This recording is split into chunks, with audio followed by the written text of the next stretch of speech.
We are the Nerd Turtle Network.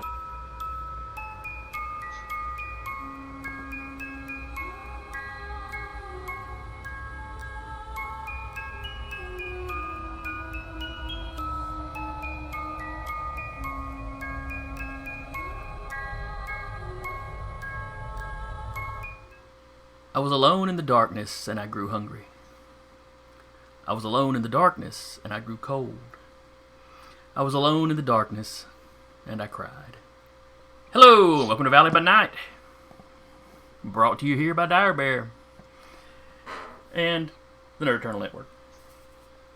I'm your storyteller for the evening, Jason, and with me tonight, as usual, will be Sarah playing Jolene, Queen of the Thin-boods, Rap playing Maeve, Duba playing Alexander, Eric playing Samuel, and Decca playing Blackjack. Last session we had I guess just a big Baali beatdown. It was probably our most combat-oriented session. Just the whole session, just combat. Pretty much. I mean, a little chatting in between, but yeah. So you had rushed out with the prince and the sheriff and several deputies. Let's see, and the Scourge and a squad of Assamites. Ran down to Greenbrier, an area, a small section of which is technically in the prince's domain, as the Huntsville city limits kind of snake its way down, almost to the river across from Decatur. Rushed down there after getting a call from Bree. Managed to find her. She's safe, even though y'all managed to get her run over. Thin-boods had a great time. Yes. Rescued 2 carloads of them, or SUV loads. Supposedly there were 3 vehicles full of them. The black van was not spotted. There was a black van that you have seen the Baali using previously, and 2 SUVs that you wouldn't know it at the time. In the intervening weeks, though, they were stolen from somewhere.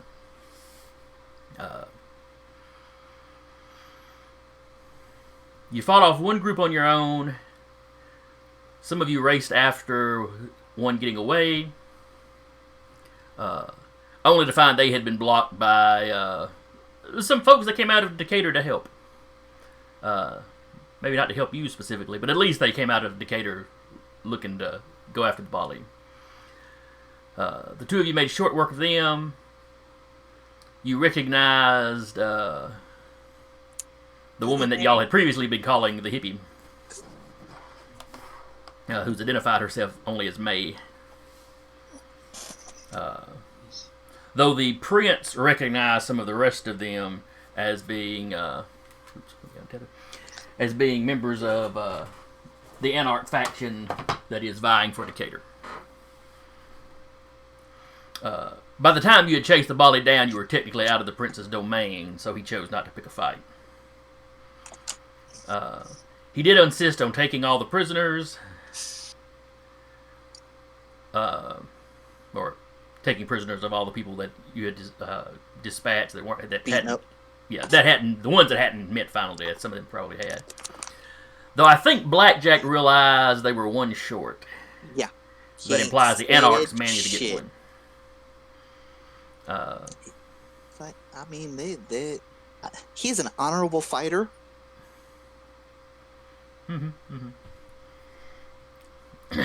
They helped you obtain victory, so they deserve some of the spoils. Exactly. And no one else realized it, so it's fine. Oh, so you never pointed out to the prince. Correct. Such disloyalty. I'm sure this won't come back and bite us in the ass at all. We'll see. Who knows? I mean, he is a Bruja. But You can't count, okay? Don't draw attention to it. I mean, he didn't even know what apple was. It's fine. No, he didn't know what an emoji was. No, he didn't know who No, that Apple was the prince. Oh, okay. Blackjack didn't know what Apple That's was. right. That's right. Yeah. Call me out like this, you bastards. Don't make it easy. If it hurts, say ow. Now, what was that woman's name? The one you May. specifically asked about? No, the thin-bloods. Oh, Becky. See, I think we made a mistake in saying the religious chick was named Becky. No. 'Cause I got a called note her here that's- Becky because I remember us starting to sing Sir Mix-a-Lot about it. Mm-hmm. Okay, well, I've got a list here on session 18 of a Becky Madison. Yeah, Becky Madison, religious thin-blood.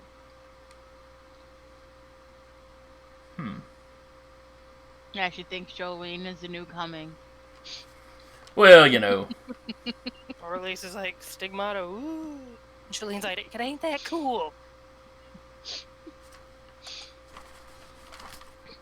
I'm gonna go re-listen to that session, find out why I put that note next to her. Okay. But anyway, she's one that you know by name that is still missing.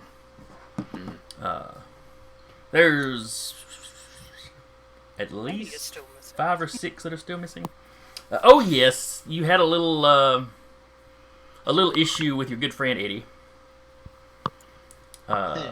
If by a little issue you mean immolation, but You only set his head on fire.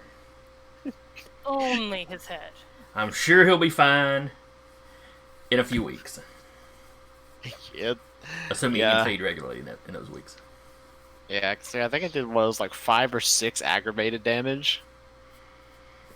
I think you actually got to the point to where if it hadn't been for the simple fact of which he had full health, you would have knocked him. No, that's right. I remember Jason saying if he hadn't rolled as well on his drive check as he did, I probably Oh, would have yes. final death Eddie. You could very easily have final death him if you had hit with all of your damage. Yes. Yeah. No, I remember that because again, me and you were having the fun competition at the end of, oh hey, bullshit's happening. 1 tire gone, 2 tire gone. Fuck it, the 3rd one's going to melt. Yeah. The only one that survived was literally the one on the opposite side of the car from y'all that you could not see. Yeah. The opposite, like, front corner. Yeah.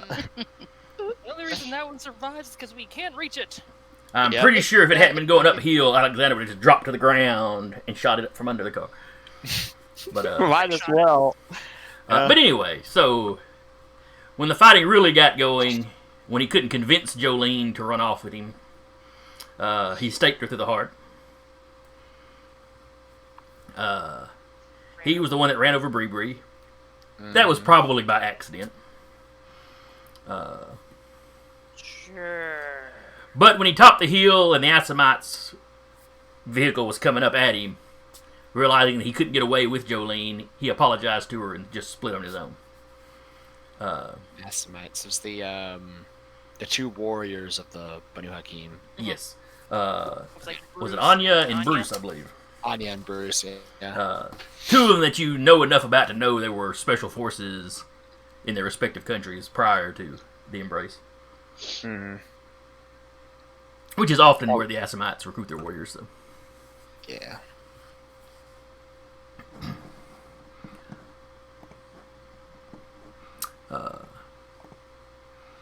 Now, let's see, I think, did Maeve get burned again? No, I mean. Or was she just I think already... No, she took it, and that was superficial damage. Yeah, 'cause That's you right. used the Defy The Bane. Defy Bane, okay. Yeah. Mm-hmm. 'Cause I was thinking some of y'all were relatively injured. I mean, we're still kind of- Surprisingly, no. Alexander was lucky into being unscathed, but then again, that's also because he had range Yeah. Yes. on Yeah. his side.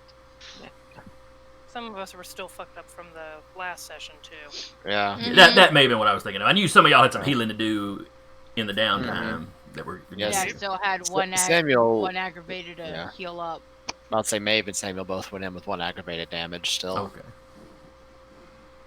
Jolene has all of her superficial track just gone. Fortunately, that can heal up pretty easily. Yeah, superficial. Yeah. Superficial, you bounce back from. Yeah, but The trying to heal aggravated at 3 checks per is a little on the rough side. Yeah. Apparently, Samuel just went fire god angry dad mode. she's not gonna have nightmares from this adventure at all. I have never seen that many tins. Yeah, your dice last week. As a DM, I'm having PTSD from last session. I've never seen that many. My God, he's clearly hacked roll 20. This isn't even possible. I mean, that last one just to hit the tire. 4 tins. What? It's like RNG smiled upon you and said, "No, my child.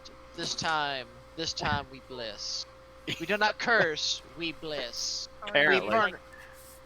It's like, get yourself something nice. What did I miss? It's like we coming in and we We're talking about burning all our working source RNG points to bless from that last- dice. Yeah. Oh, okay. Where the RNG just went, "My child, get yourself something nice." Tap tap tap. Explosion! Here you go. I never liked that idiot guy either. Oh, there is 4 people in the house, but I'm the one that has to get the groceries. Of course. Oh, lovely. Just you watch. After my surgery this Oh, week, I that's kinda gonna be like me. I'm gonna be the guy getting the groceries. I'm like, But I just had surgery. I can't get the groceries. uh, Dad, you gotta do it. Just had surgery, but I'm also a man, which means I have to carry it all in one go. absolutely, yeah. Just all on one arm. Just. I think Sarah might have gotten catted. She's very still. Yeah, I was about to say she is. Yep. Dang it. Yeah. Yep. Nope. Wait. The entire She reason I back. put Blackjack at the bottom was so I wouldn't have to rearrange if he dropped. Sorry. Did you get catted? It just like hard froze. Eat it, Jason. Eat it. Yeah, no, like we thought you got catted because you were very still, and that's what somebody brought up. And just like Yeah. she hasn't moved for a second. Oh, I was like, wait a minute. Everyone got really quiet. We are not a Oh. very quiet.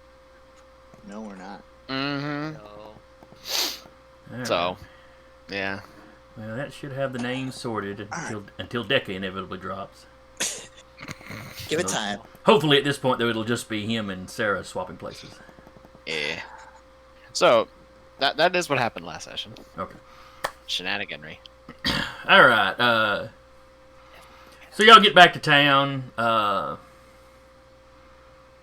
The prince has the prisoners you've taken moved somewhere.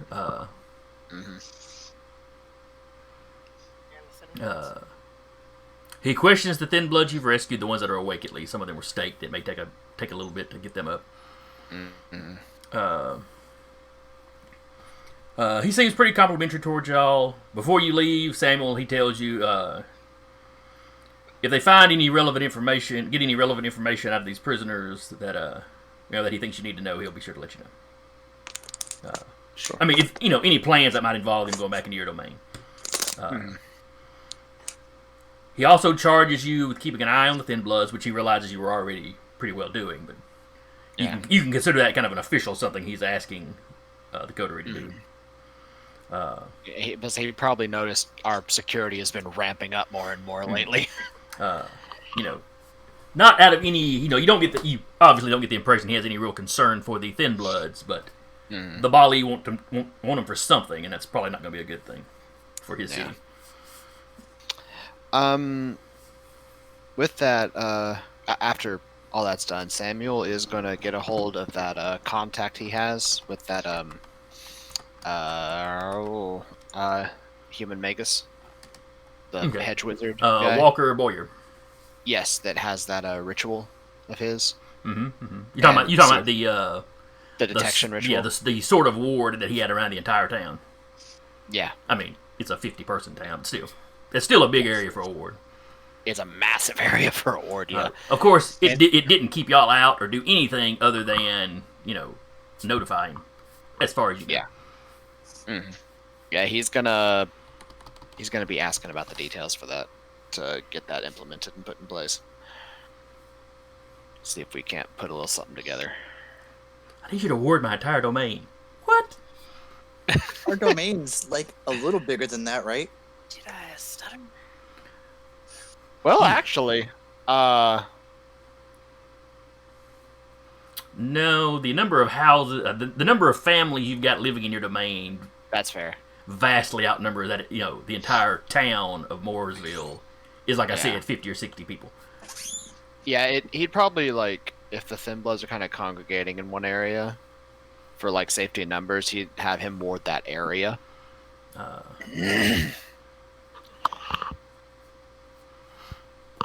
But the better question is, where would we want to put them?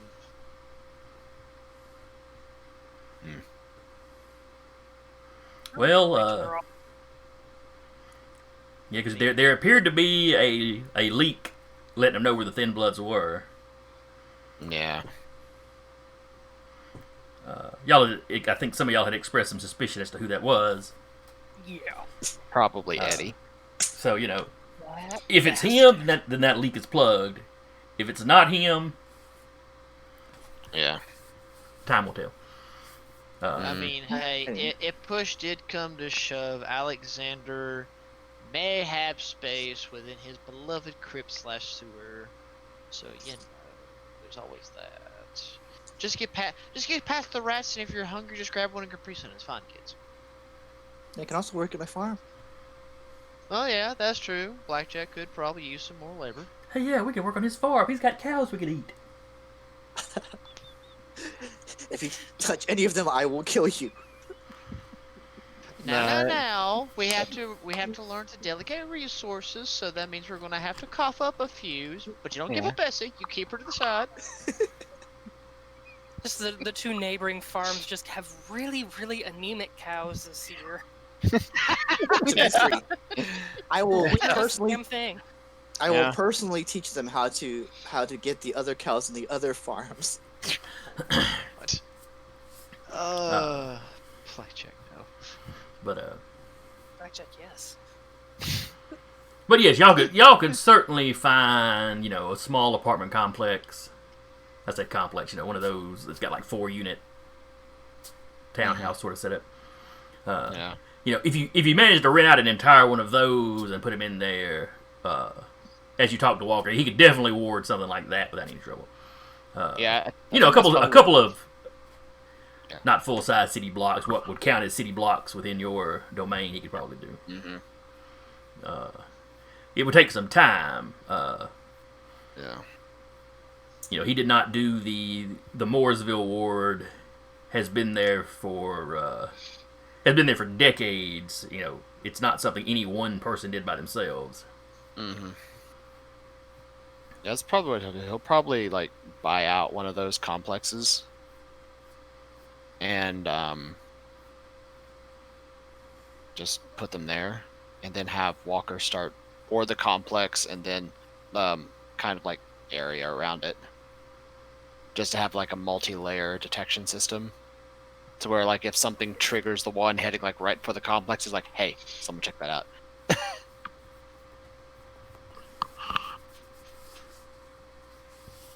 You said it'd be a time skip, so I figured this. Oh yes. During that time skip. We've had a few weeks, so even you, those of you with aggravated damage. I'm sorry, I got a warning message on OBS, but I don't know why. Oh, there is a thing, before I mentioned, thing with Twitch, where just at some point, no matter who it is, even the bigger channels, they just get minimized down and muted for an ad Commercial. that gets played on Twitch now. It's happening to widespread everybody on Twitch, Okay. regardless of who they are. Well, this was OBS saying something about needing to turn my video settings down or something. Then it went away. So something slowing down. Your RAM shut up for a second and then it went back down. That's probably it. I've had the computer going all day. I should have rebooted. Ah. But it's not dropping frames, so I'm not too worried about it. Hmm. Not yet. Not yet. Shh, shh. Thank you for your positivity there, Decker. I- So anyway, Hasn't dropped from video yet. anyway, as I was saying, even those of you with aggravated damage, you've had plenty of time to heal up.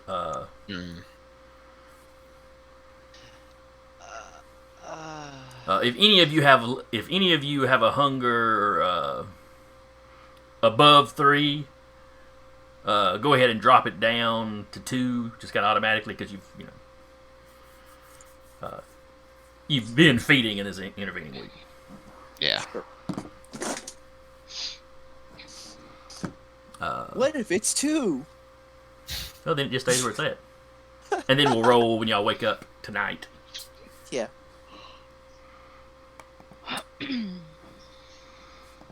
Let's see. Oh, and y'all forgot one on the Nosferatu bingo. Which one? No. Predator type farmer. Oh no, we got No, that that's one. what That they was the said. first one I mentioned. Oh, Yeah. Okay. Yeah. Okay. I thought y'all was talking jokingly like the technology 5. I'm like at a 3. I can fix this. As you fade into view.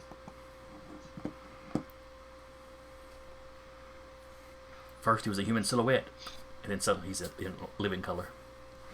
Like that hidden witness for like a CNN, CBS interview. The anonymous voice. Yeah, the whistleblower. All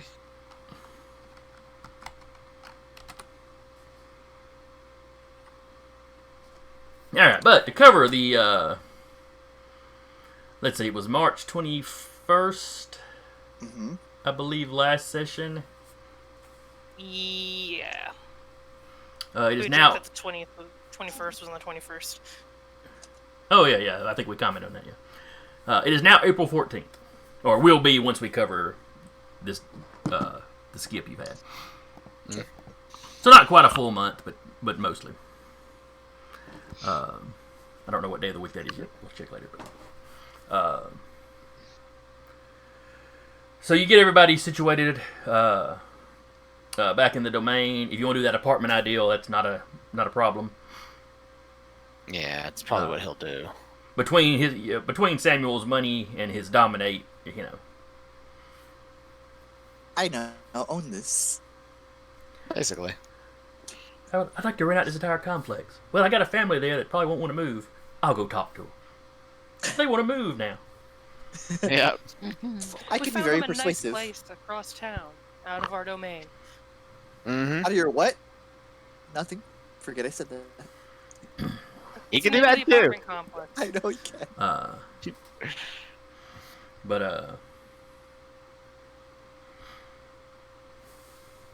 Let's see. Now, to get Walker to do the warding, what's he going to want in return? Give him werewolf blood.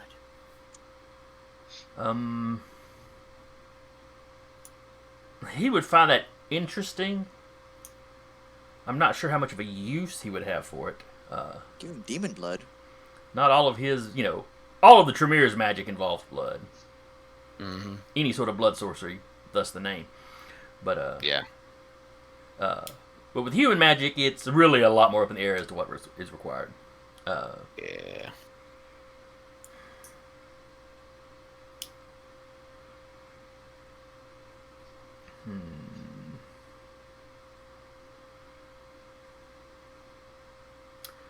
He'll set up the ward around, wherever y'all decide to stash thin-bloods. And I'm assuming you're not really explaining to him why you needed this area warded. Not really, no. And that's fine. He's not, he'll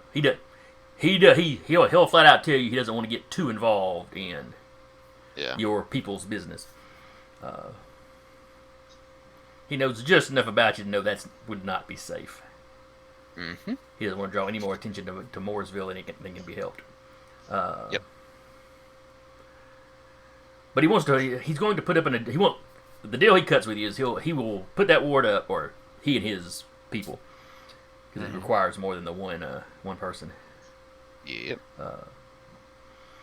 But they'll put that up But in addition to the protective ward that he has around his, we'll just call her his niece. It's not the exact relationship. I think they're more like distant cousins. But now, you know, his consulting with Samuel is already a deal for y'all to basically protect her. Yeah.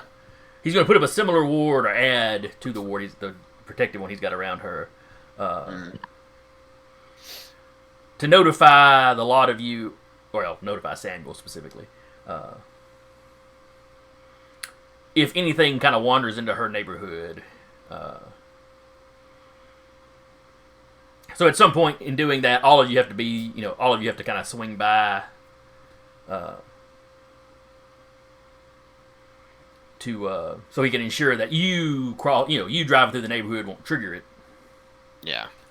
And the way the ward works, it will notify him and his people that were involved with the ward.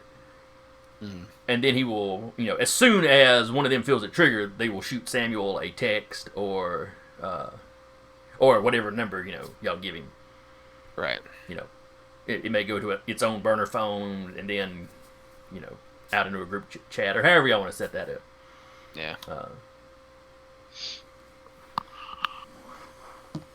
We'll get that set up as its own number of on a burner phone that's tied to himself and Alexander. Okay. So he's kept informed, and so if it does trigger, Alexander can go, well. Get to the cameras. Yeah. And Alexander could easily set up regular, mundane security in the complex. Mm. Camera looking at the parking lot, camera looking at everybody's doors. Everyone's got a dang ring doorbell. Truthfully.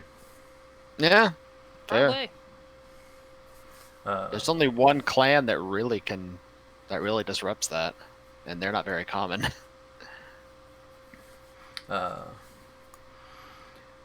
In the meantime, during these few weeks, Alexander, you get a text from a number you don't recognize. Okay. It's fairly short. It's, hey, cuz, grandmother was complaining that you haven't visited lately. Ooh, you got sent to the principal's office? Now, you know that there's no veiled threat there. That's literally just the sort of code phrase that gets thrown around when Grandmother Dorcas wants you to come see her. Yeah, no, he understands. He's just like, damn it. Grandmother wants to see you, or Grandmother was talking about you, or, hey, I saw Grandmother, anything like that. Yeah. Especially coming from a number you don't know means Grandmother Dorcas wants to see you. Yeah. I mean, to be fair, it's not a bad code for the simple fact of which ain't nothing suspicious when you're talking about grandmama. Yeah. And a grandmother South complaining that you way. ain't come to see her is not rare. Not in the South. No. Probably not in the South.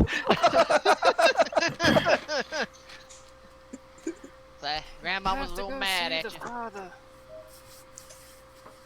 Yeah, he'll happily take the time, head over there to visit Grandmother Dorcas. And you know where the Nosferatu hang out in the sewer. They have certain areas that are kind of closed off from, like, the maintenance guys and whatnot. Oh yeah.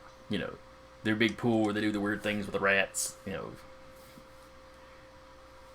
Just certain things that Nosferatu tend to have, in their underground layers. Granted, most of the Nosferatu specific stuff, other than like the spawning pool, is actually in the cave system under the sewers, so it's a bit more secure for them. Fair. But anyway, whatever day you manage to drop by, Oh, my rat. God damn it. Just put a koozie on it. Yeah, just sit in a koozie, it'd be fine. one of the younger members of the clan kind of ushers you, you in. The room that she has in this cave it has a very antebellum kind of vibe to it. The furniture, the decorations, it all looks like stuff she'd have been used to when she was alive. No, I understand. She definitely going classic Southern there. Though to be fair, her childhood would actually be further back than that because she was already a vamp by the time she came to Huntsville prior to the war. But it's in that same general time period.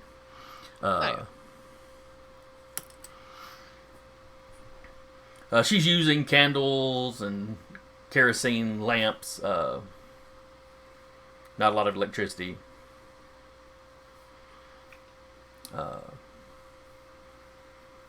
While she still has several members of the clan that truthfully probably use technology more than the prince would necessarily approve of. Most of that stuff is located closer to the surface where it's easier to be plugged into stuff. Oh, yeah. Anyway, you're shown in. Alexander, my boy, thank you for coming by. Here, have a seat. Thank you, grandmother. She sits down. And she's got a desk over on one side, but that's not where she sits down. She's got a little area over the side that's got like a little table and a love seat on one side, a couple of chairs. And she's sipping something out of a tea glass or teacup. I mean, we can take a wild hair stab at what could be in the teacup, but I digress.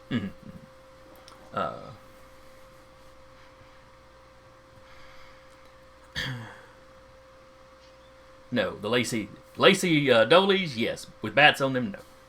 No. Okay.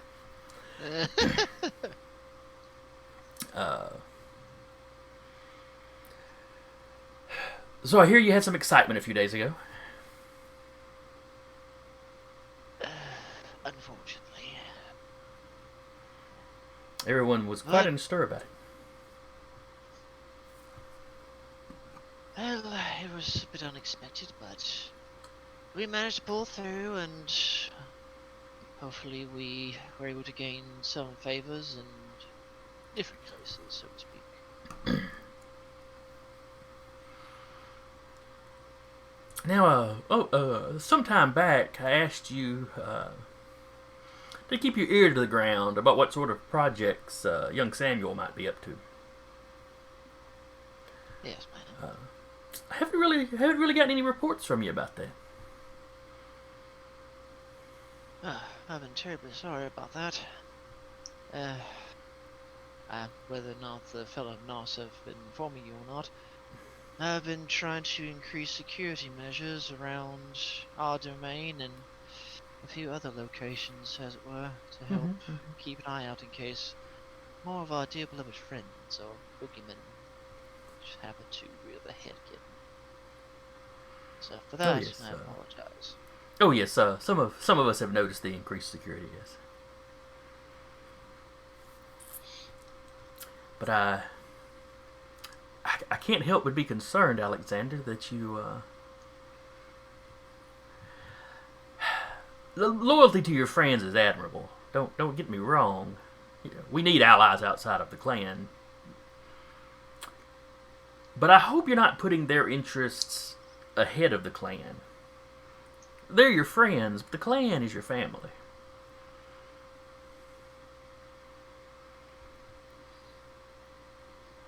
I'm sorry. That is not my intention to give that kind of allure that I'm doing that. To be fair, I'm trying to keep good on Samuel, just due to the simple fact of which he was the kind-hearted soul that allowed me to be here. So I am trying to keep good ties with him, but do not misunderstand. I do understand that the clan is family. That when all else fails, when the coterie one day may no longer need me, or better yet, get rid of me, that at least I know I do have a home. Well, I'm glad you understand that. She kind of pats you on the knee. And as I said before, I have no, I have no designs on Samuel. I have no wish to interfere necessarily with anything he's doing, as long as it doesn't prove dangerous to to us. It's simply a good idea to keep an eye on the Tremere. Alejandro has been acting odd for a while. And as the next oldest Tremere in the city, at least until his sire arrives, I'm hoping any projects he's working on, I'm hoping will give me hints as to what Alejandro may be working on. Also, just as a note, Samuel has asked Alexander to be keeping an eye out for Alejandro as well. Oh So- no, and that's what he's about to let Grandmother This is Dorcas the best know. tug of war ever. Oh yeah, no, this is a big game of tug of war right now. Yes, I do remember you asking me to keep an eye on him. As it turns out, Samuel has asked me to do the same. Really? So Samuel is also concerned about Alejandro's actions. Okay. For his actions are a little odd even to him. Alejandro seems to be acting out of character, so to speak. Something not his usual. What's the word? His usual persona? How he normally goes about his day-to-day life, or unlife as well. So, and he will like pull out kind of like a little tablet. It's a burner tablet, but he will like just kind of lean over. He'll slowly scroll through, kind of show her what he's been telling Samuel about Alejandro, what little tidbits that he has learned, and that Alexander has been actually trying to getting good with other Tremere, or students, as it were, within the university to have a sort of another bit of informants. Well, now is the Banu Hakim that he's been going to the university and chatting with. If you mean going to the actual school.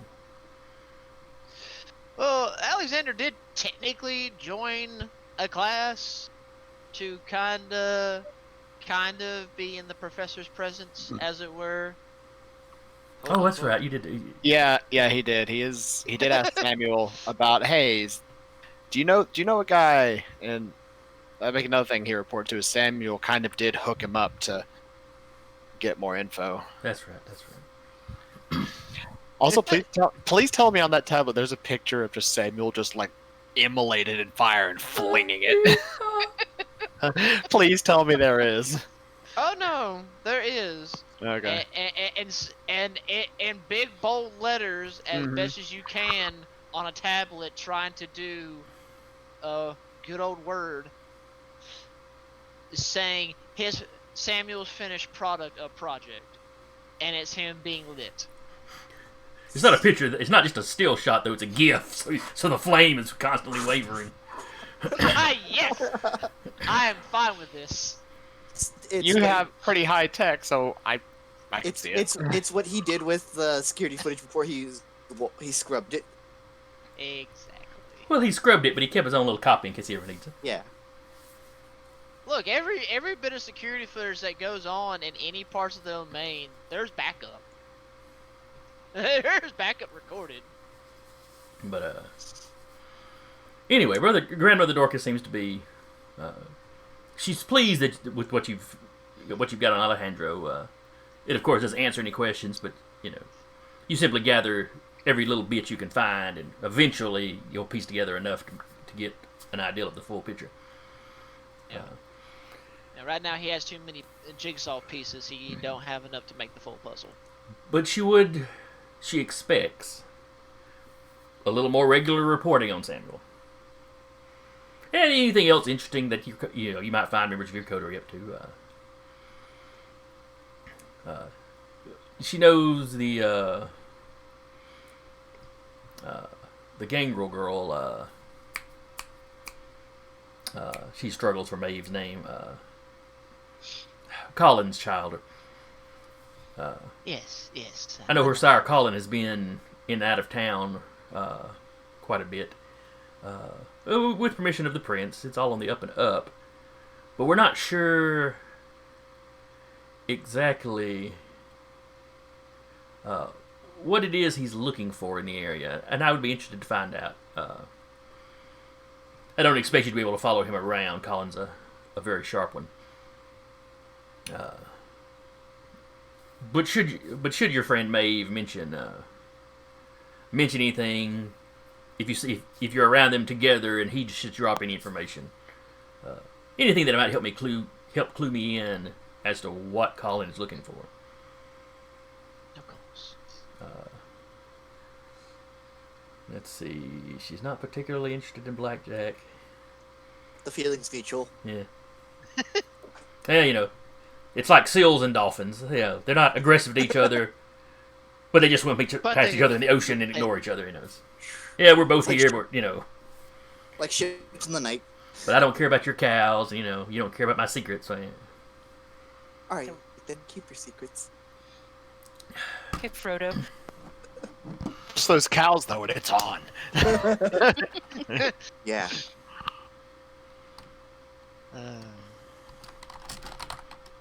Oh, just noticed Philadelphia by night was on. Yeah. Hello, hello. To show Philly. The entirety of Philadelphia. It's the entire city. Philadelphia. Yeah. Unfortunately, they're using one account, so it doesn't jack our numbers up.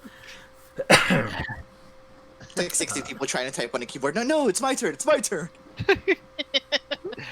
Fair enough, yeah. Just these huge strings of letters popping up. Is somebody banging their head on the keyboard? Is that what's causing this? Anyway. All right, that was a strange segue, but or aside, I should say. That's the subtitle of all of the show. A strangest Valley by Night. A strange segue. side. Yeah. Or what's that? Oh yes, Grandmother Dorcas was expecting regular reports. Keep an eye out for whatever Colin's up to. It could be nothing.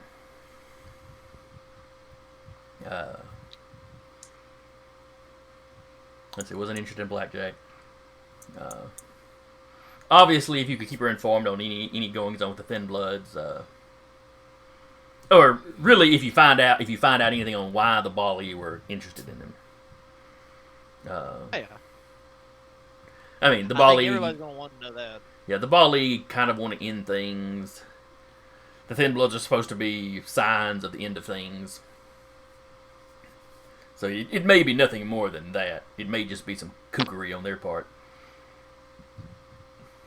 But Oh Lord, the end times has come. Get the thin-bloods. It's a weird person in like one of those box signs with a sign like the end is near. Oh God. The end is nigh. Kill all your thin bloods. Gather all of those whose blood runs thin, Well, for they are the one who truly have sinned. rest in peace, all anemics. Nope. Kidding. Basically. but Oh God, why am I now imagining them going out and seeing those cattle? It's like, wait, is this a new string of thin blood? Get them! I will absolutely just single-handedly destroy the Baali. What happened? Well, the Baali touched the cows, and Blackjack went supernova. And Blackjack apparently unleashed something we did not know was even possible. Yeah. Why is there a crater at this place Hey, where we Samuel, knew the Baali were? it was Listen, I a can't masquerade violation so severe that when the human police showed up, the cows were over to the side vomiting. Even the cows were traumatized. All right. I don't know why Discord does these things. Because- I might have been done something stupid and somehow got the wheel on my headset. I've done Who it before. knows? You were flailing a bit. But anywho, so Grandmother Dorcas talks to you just a little bit more, then tells you, well, I won't keep you any longer, which is a dismissal when you hear one. Get out. That's Southern for get the hell out of my house. Oh yeah, and without hesitation, Alexander smiles, does a little bit of a bow, and he bounces. Like really bounces. Bunny hops out. Yes, he's one of those Chinese hopping vampires. Oh god. Yes. Wait, Jane, have Oh gotten wait, rid That of is your- a thing. Sorry. It I mean, I don't is know a if it- thing. No, I know. Here, let me just let me get the symbol. Just slap it right there. My Starfinder group was running around with one for quite a while. The Quay Jane have gone weird over the years. Yeah.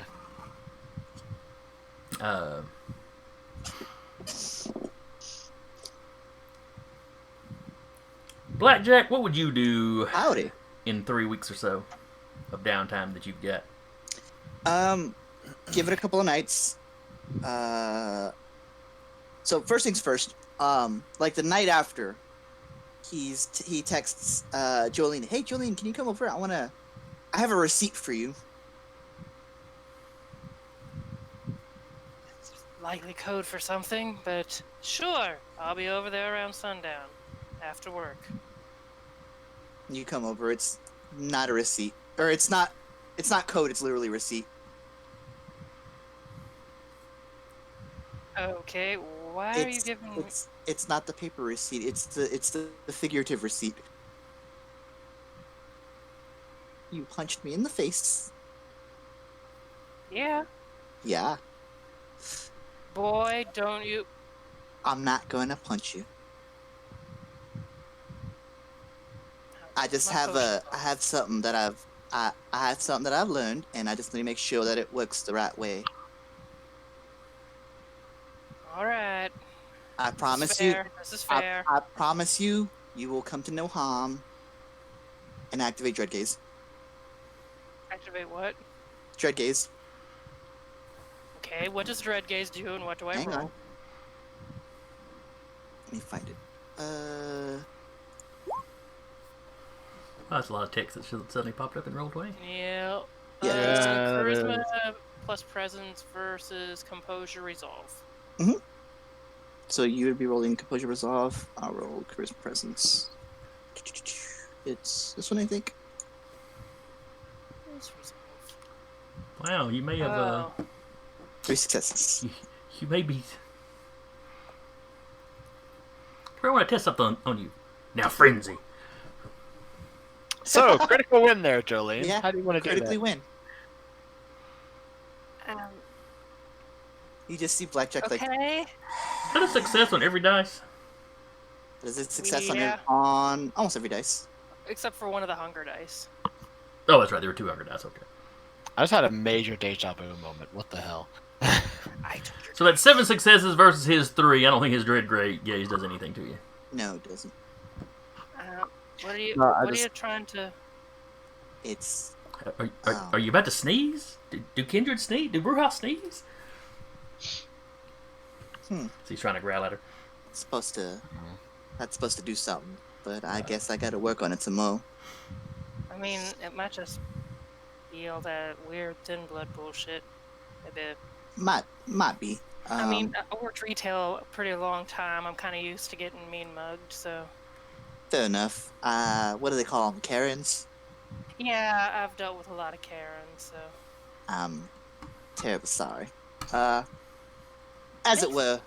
As it were. Seems like fairly commonly. I mean, you got that one Toyota person over there, right? That's kind of Karen. She hates Jeanette? all of us, so.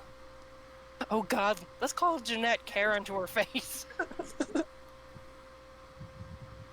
I don't Two want to artists. have. She would probably be don't- in touch enough with modern society to catch that right away. to be appropriately insulted. I don't want to have Samuel get another fucking 200-year-old wine infused with blood magic. You assume he Guys, cares coming enough about her over. to do that. It's just Jeanette. Yeah, it's not like it's the Harpy or the Keeper of Elysium. I mean, Jeanette pisses him off. He'll just. Goodbye. Where we were with the tour doors again? I don't know. I just, well, it's supposed to induce fear, but I guess I gotta work on my approach. I guess I wonder if it's the inviting people thing. I wonder if I just gotta like, whoo. Maybe. I honestly don't know. Try it on your farm work. That reminds me, actually. Thanks, voice in the head. I know we've moved your thin-boods 3 or 4, 5 times. They're not mine. They're your their own. thin-boods. They are not mine. They're I your- am nobody's queen. Who walked up to the stage and told them that they were in trouble? Well, I figured if I tell the Scourge, he's either gonna kill me or let me go tell the prince what's going on. And right then, either one of those things would have been acceptable. And it worked. And that tells the prince, the Scourge, and your coterie that you have some sort of responsibility to these thin-bloods. You keep coming back to them. If you didn't care about them, then you'd just be with us. I mean, I didn't, run off with crazy tits. Eddie, I'm staying here with y'all. I know, and I appreciate your presence. It's fun to do these things and talk like this and not have to worry about some people judging me for some of my thoughts. But I feel that. but I understand that these people are important to you, and the point is I need people to work over here still.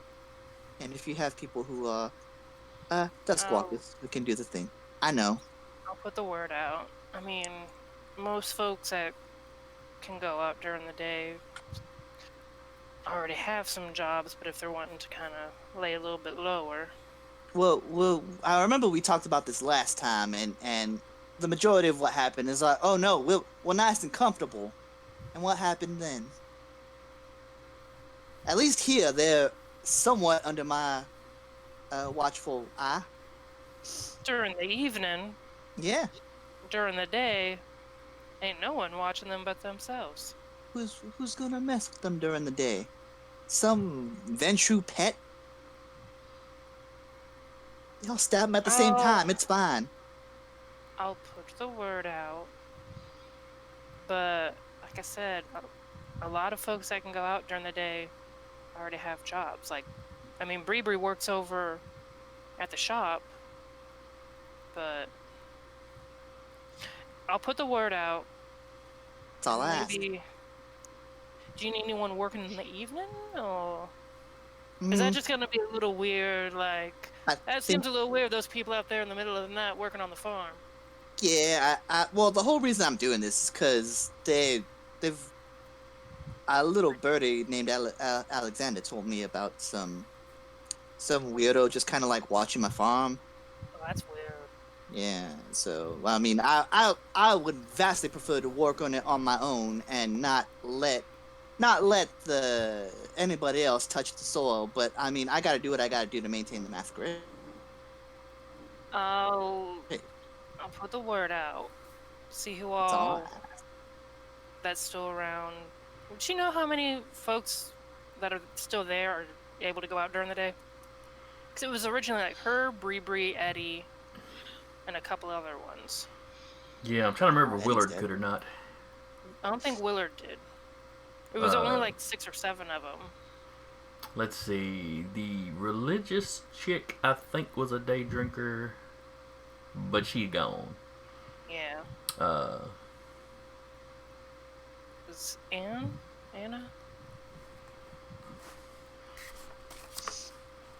let's see. What was the name of that young lady?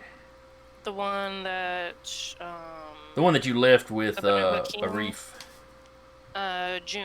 June. We'll say June's a day walker.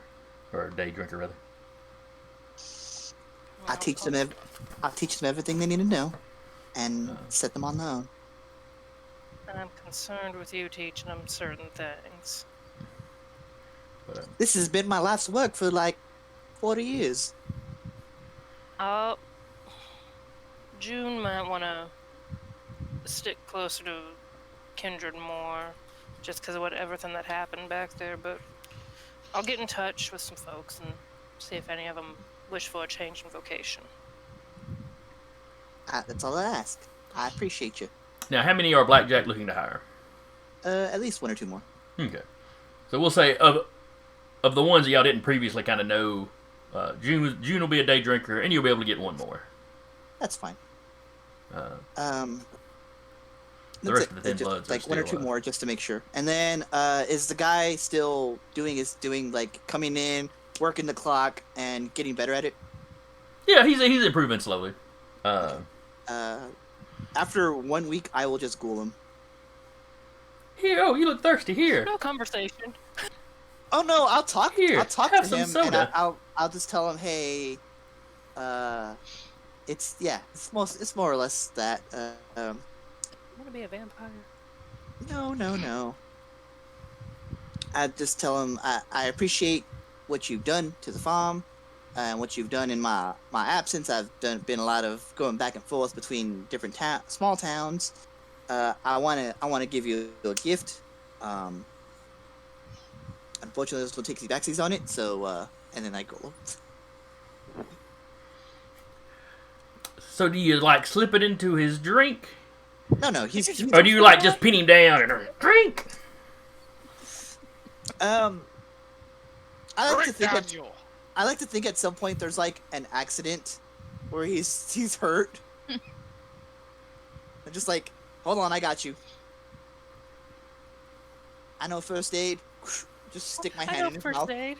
Let me just rub some blood on the other blood.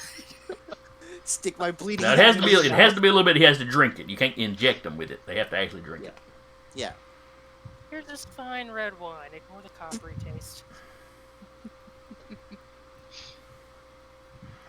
But at some point I don't want to like. I feel like it's like a masquerade breach if I tell him about it before he does it. I mean, yes. Well, not really. You could tell him about it beforehand, but then if he says no, then you probably have to kill him, or have Samuel on hand to do the mind mojo or whatever. I'd hate to have to kill somebody who's doing such a good job at the farm. Man, he was So doing I won't such a give him good a job, and he's really fertilizing those potatoes great now. So a little bit over there, a little bit over there. Boy's done a good job. Boy's done a good job. I tell you what. So rather than pin him down and force feed him, you like slip it into his drink or something. Yeah, I'll just Okay. slip a little bit to his drink. I made some lemonade. Pink. Strawberry lemonade. I made some strawberry lemonade. It's all yours. Roofing this poor guy. I want you to know I appreciate your hard work and dedication to this farm. Oh yeah, he's I don't show up. I know I don't come by often enough, but I just want to say I appreciate you. He's like, You've oh, that's done one of a the things great I like about the job. Yeah. You're never here. I mean, I like that I don't have somebody hovering over me. Is all I mean. Oh no, of course. And even if I was here, I wouldn't be hovering over you so much. Maybe the first couple nights, because I get a little attached to this place, but I just come here. I know what I got to do. I just come here. I just do it. It's great. Man, this is good. Yeah, it is. So, once you have him fully ghouled,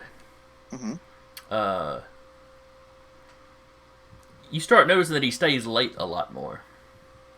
Okay. Not super late, but it's like he really hangs around long enough to be sure he talks to you on any given night.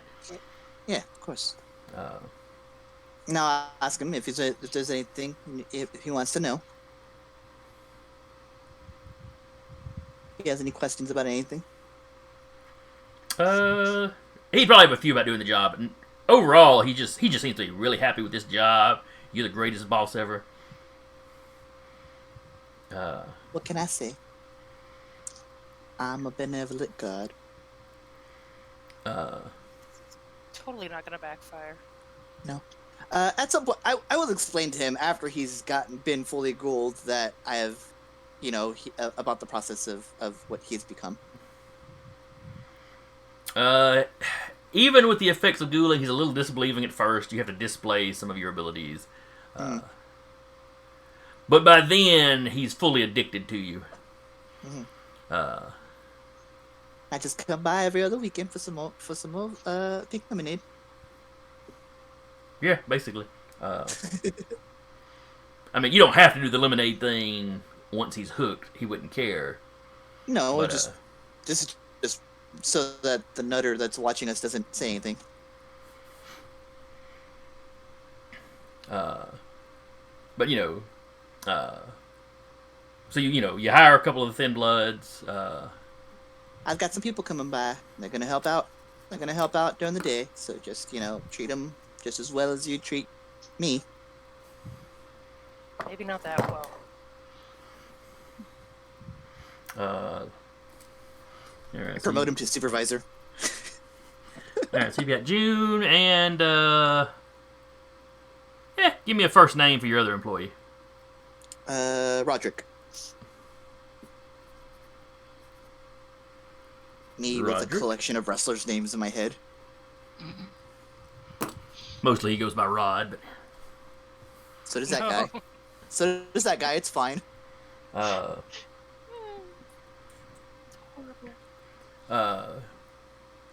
So yeah, they're quite pleased to have a spot in the domain where they can earn a little cash. Yeah. Blackjack's happy to pay them. Because I mean, they're in the warded apartment complex, And now they're in the presence of a kindred. which they're not really paying rent on, so that's great for them.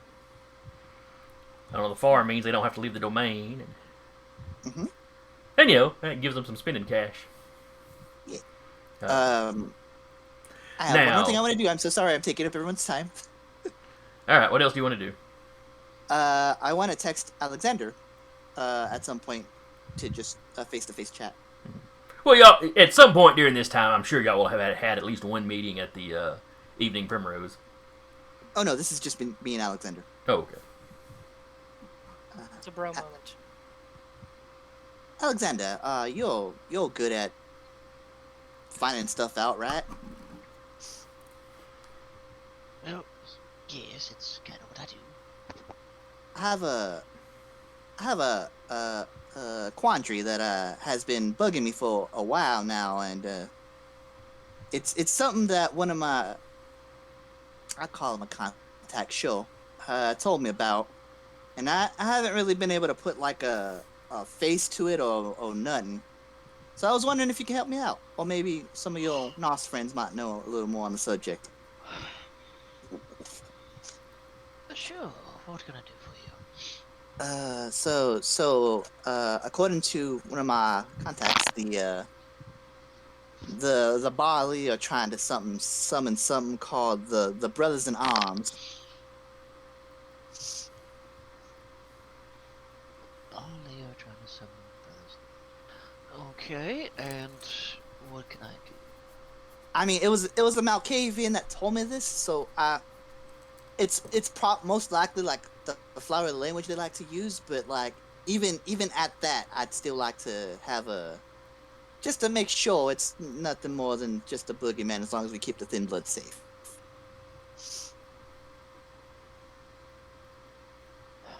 Right, so...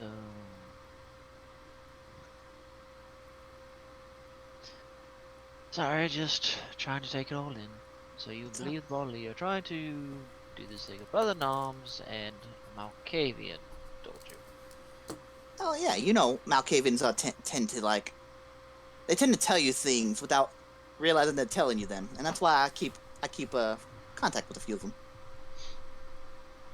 They like to speak around something, and if you figure it out, you win the prize, which means you get to live another night. At least in my experience.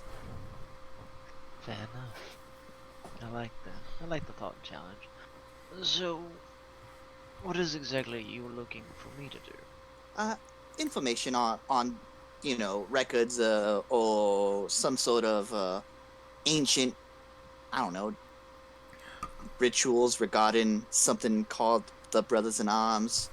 It's Baali related, so it's probably something in conjunction with demonic worship of some sort. I'll poke around, see what I can figure out.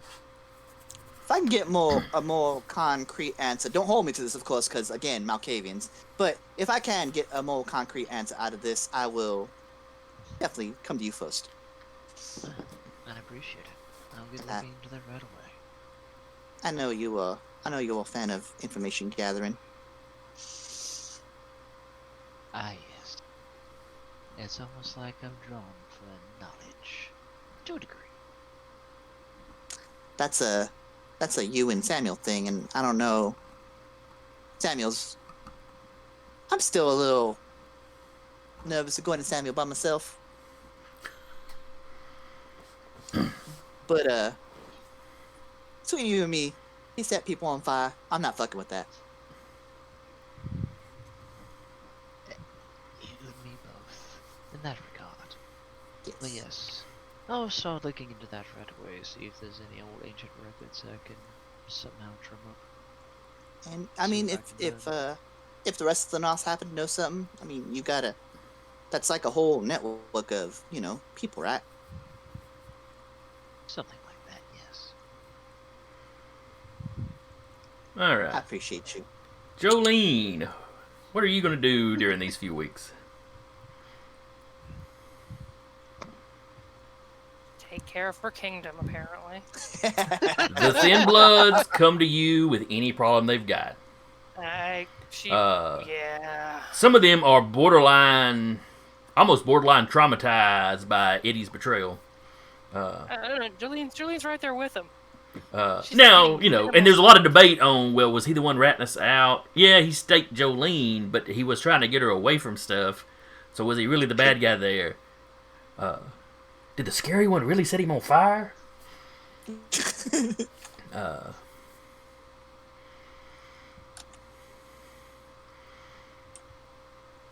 thought doctors could do no harm. Do no harm, but take no shit. So they do no harm, but they take no shit. Well, the one that says that gets looked at by everybody in the room. Undead fiends of the night. What do you expect? But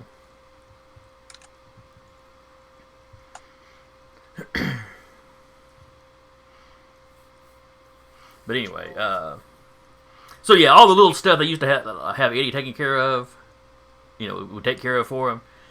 Yeah, they're now checking with you, and it's it takes some time out of your day. Yeah. She's like, I do not want this crown. I do not want this crown. I do not want this crown. Heavy as the head. She tries to kind of like delegate him into like groups. Like, all right, if it's something small, get in contact with Willard or with Bree. They both got good heads on their shoulders. They can help you out with stuff too. And inevitably, they tell you, oh, yeah. And then they call her still. And then they mostly call you. Yeah. Or if they go to Bree, but they don't like how she handled it, they come to you. I don't like mom's answer. Because they look at Bree as just one of us. You've been this borderline mysterious somebody above Eddie. Even though you realize that's not really how that was set up. That's how they look at it. We gotta work on... I don't want this to become some kind of cult. Too bad. Guys, we're a cult. Get your robes, come on. No. You're just your own clan. You just gotta come up with a clan name for yourself. You could be the Panders.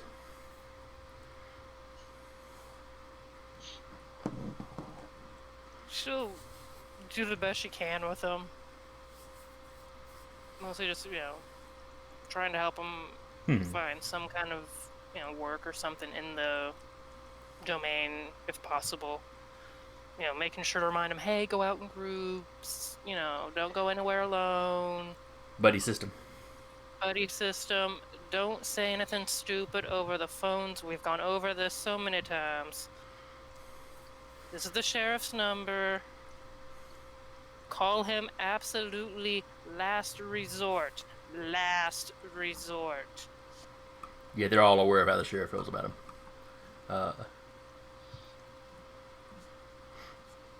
And yeah, they know to be careful over the phone. They've heard, Doctor Set Your Head on Fire is very, very particular about that. Yeah. Eddie was always emphasizing to him, caution over that, because, if the Thin-Bloods brought the Inquisition down on the city, he has no doubt there'd be another purge of the Thin-Bloods shortly thereafter.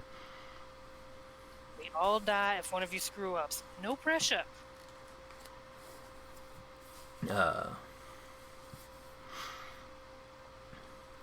Maeve. Colin was at the Elysium the other night. Very clearly wanted to go with y'all. But the prince was pretty insistent that he hang around, because the prince didn't want to strip everybody capable of fighting out of the city. Yeah. So he requested that Colin stay, and he left like the gargoyles stayed behind, Scylla and Charybdis, and a couple of the deputies. But so as soon as you get back into town, Colin's checking up on you,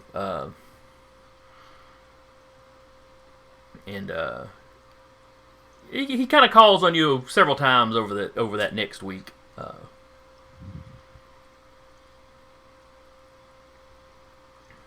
The Baali seemed to make him nervous.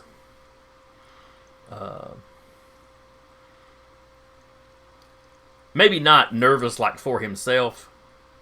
He doesn't like the fact that you've been tangling with the Baali.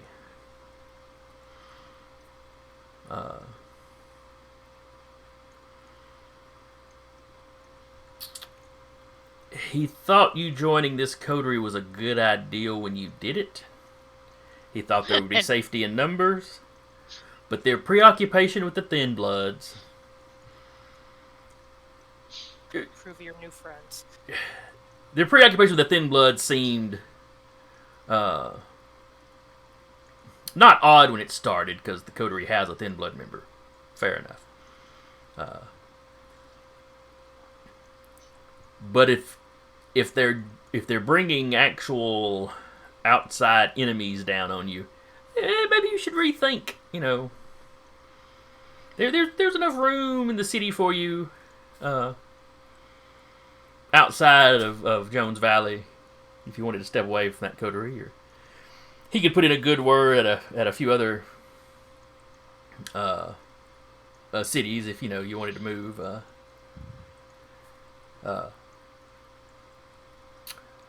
He knows Prince. I think it's Prince Alexander down in Birmingham. Not that he'd really recommend Birmingham, because there's still a Sabbat presence down there fighting over the city, but and the Lupines are very active down there. Forget he mentioned Birmingham.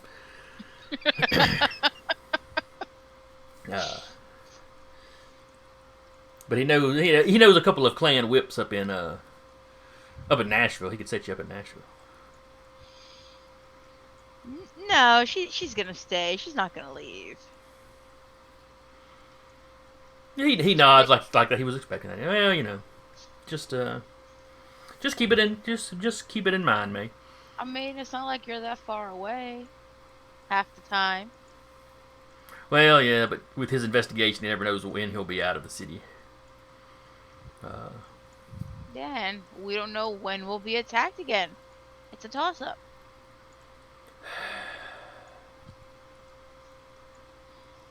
All right.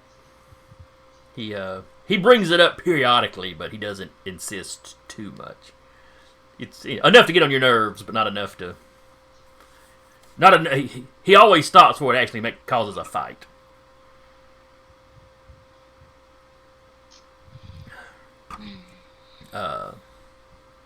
Is there anything Maeve particularly wants to do in these intervening weeks?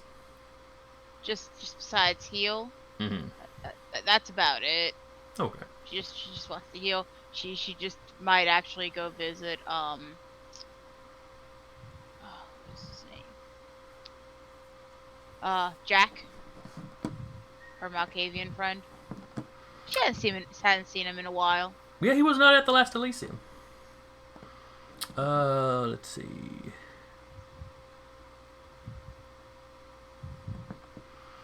Now, let's... Oh, wait. Hang on. Ah, yes, Jack Babbling Brooks. That's it. Mm-hmm. I was looking at Blackjacks at first, because both of y'all have, Malkavian friends. Mm-hmm. Yeah, yours is Jack. His is Bobby Bedlam. Well, you know where to find him. His domain is over close to the... or actually, the Dead Children's Playground is in his domain. And last time you had talked to him, he was telling you how the children were talking about you. Yeah. I forget exactly what he said they were saying, but... I have it in a book somewhere, and I just don't know where my book went since we moved. It is probably in my notes somewhere, because it was one of the relatively early sessions. Yeah. Back and you're still taking notes?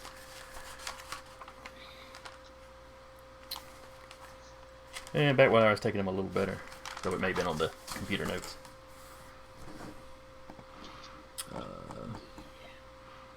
I gotta find that notebook, to be honest. I just don't know where it's at.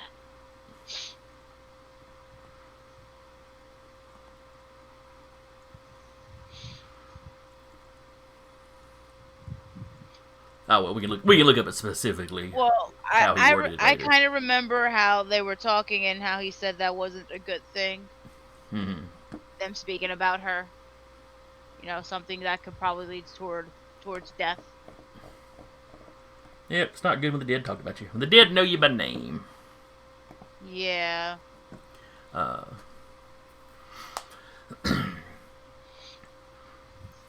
So, you actually find him just outside the playground. Leaning on the fence, like you could easily imagine a parent doing, watching their children play. It's, of course, night when you're there. There's nobody in the playground. Some of the swings are moving, but that's probably just the wind. Probably. Uh, Hopefully. Probably not. Probably the spirit children. Hey, Ghost, it's me, ya boy. There are a lot of children buried in the neighboring cemetery. Mostly from the last pandemic. But As opposed to the current one? And there's a lot of weird. There's a few other weird stories that come out of that particular graveyard. A woman with a rocking chair in her tomb with her. That you put your ear to the stone, you can hear her rocking. Something about a guy that climbs out of his grave, gets into a carriage, and rides around the graveyard trying to find a way out. As one does. Well, he wanted to be buried on his property, and he was, but then later owners exhumed him and had him moved to this graveyard, so he keeps trying to get home.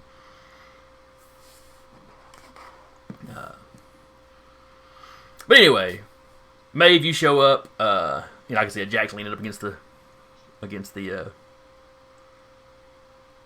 fence. He seems oblivious to you as you walk up behind him. She's just gonna lean against the gate next to him, staring into the park. Oh, hello, Maeve. Hey, how have you been? Oh, pretty good. Kind of busy, keeping my head down. There have been devils about. Yeah. Fought one a couple of days ago. Here in the city? No, outside the city.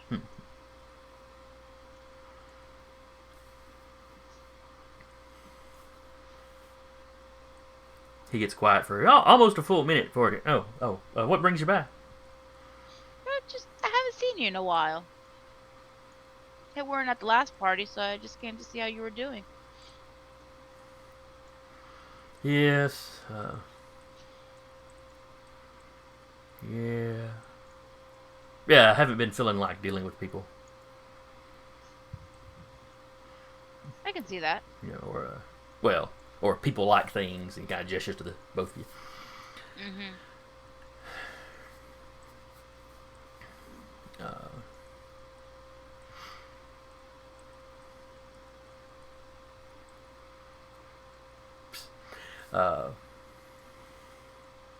The children have still been talking about you.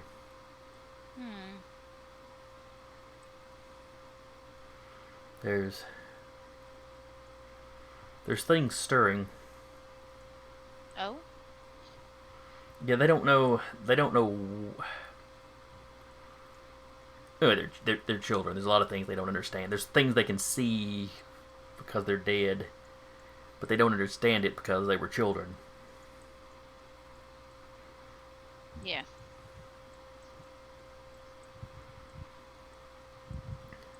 But something is hiding under the hills, under the city. Oh? They don't know what.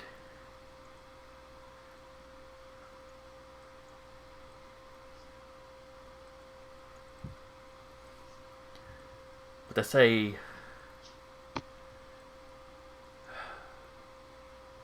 several peoples are looking for them, several groups.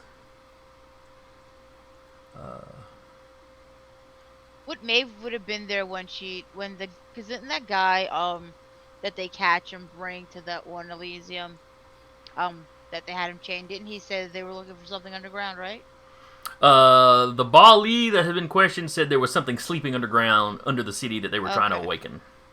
Okay.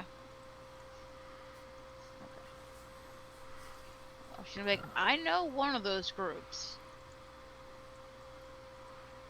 But do the kids know how many groups are looking for what's underneath?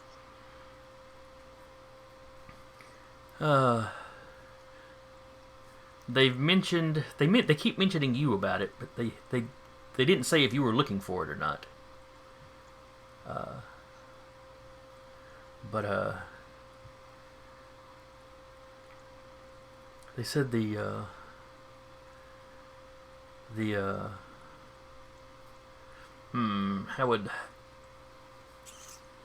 how would 19th century children refer to devil worshippers?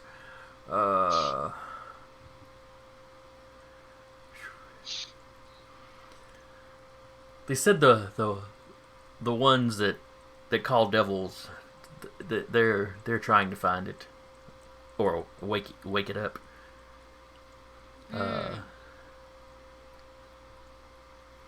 They said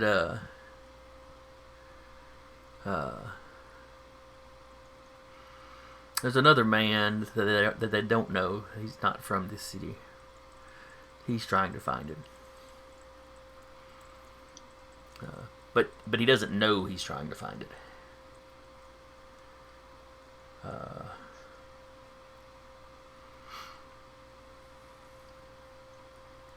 And the Dog King knows more about it than most.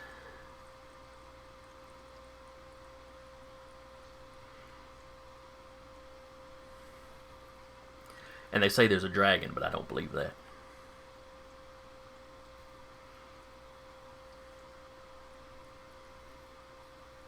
I think they're just confused.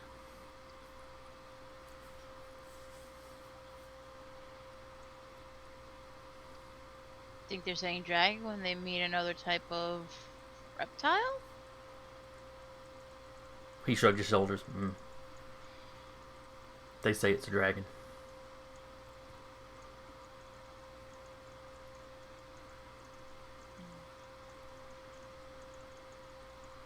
I think maybe they've seen the gargoyles flying around. Maybe.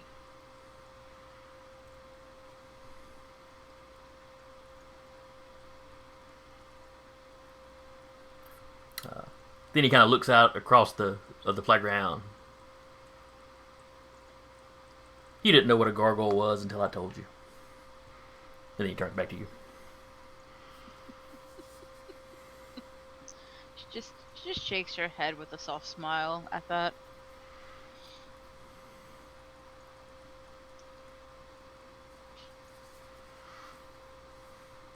Do be careful, Maeve. I would hate for you to come to harm. I'm trying my best. I mean, if I could take a fireball to the face and still stand here, fireball or two, I think I'm doing pretty good so far.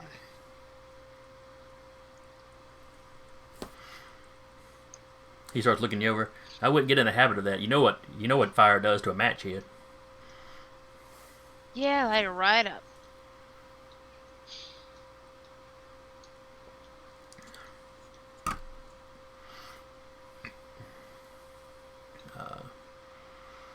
And he'll keep talking to you, but that's really all the kind of useful or potentially useful information you get out of it. He kind of goes into gossiping about people in his, the kind in his domain. Apparently, he spends a fair amount of time just sort of keeping up with him.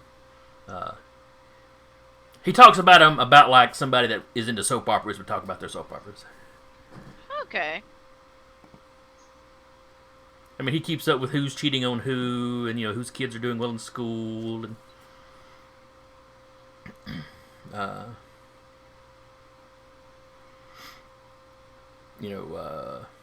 who's cheating on their taxes. I mean, just all kinds of just random information on just random folks that he just rattles them off their names. You have no clue who any of these people are.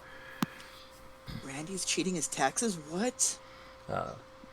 But as his nickname would imply, he tends to talk a lot. Mm-hmm.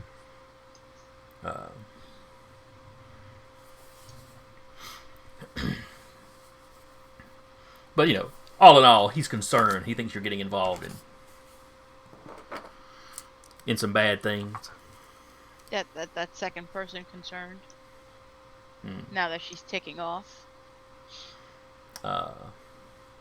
Anything else that Maeve would specifically be working on? Just probably hanging out with Colin, see what the hell he's doing. She's still trying to figure out why he's in town. Do you ask him point blank, or do you just sort of hint around? She's gonna ask him point blank, and then when he doesn't answer, then she'll hint around. He's, like he said before, he's looking for something in the area, not in the city proper.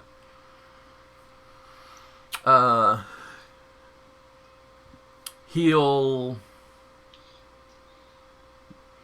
at some point, he admits to you that it's something that used to be in Decatur. He knows it was removed from Decatur, before the Anarchs moved in, before everything just went to complete crap in Decatur. And that it was stashed, somewhere in the surrounding counties. Or at least that's what his investigation is heavily implying. But what is it, though? Something from antiquity. It's an old something. Quite an antique. And he gets a little vague after that. She's gonna ask him, have you ever heard of anything living down deep, way underground here in Huntsville? I know the Nosferatu have moved down to the cave system. No, further down than them.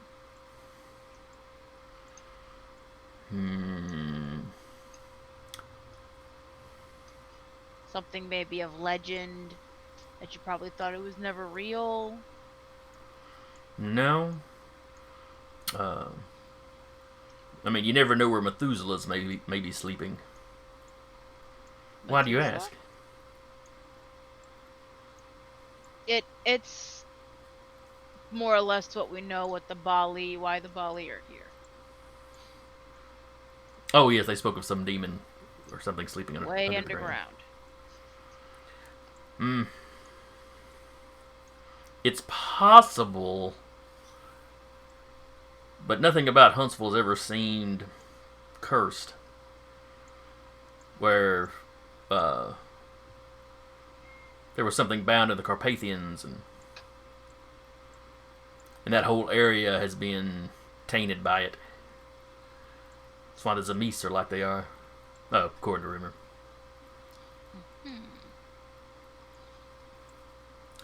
But no, he hasn't heard any particular rumors or legends about anything weird at Huntsville. Not until the Baali showed up and we're talking about it, at least.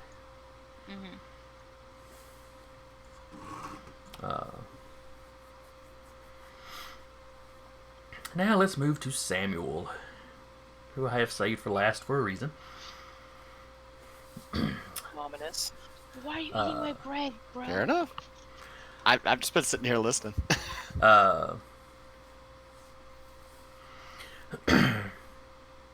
So what is Samuel going to work on? I know you mentioned, you cut the deer with Walker. And he, Yes, and once that's done, he's going to do his own research a bit into what he can find. Yeah. With stuff about like he's concerned about how cagey that one guy was at the Chantry. Oh yes, For which sure. one, let's see, which one was that? He's definitely concerned about that. You saw Julie, and who was the other one that was there that night? Question.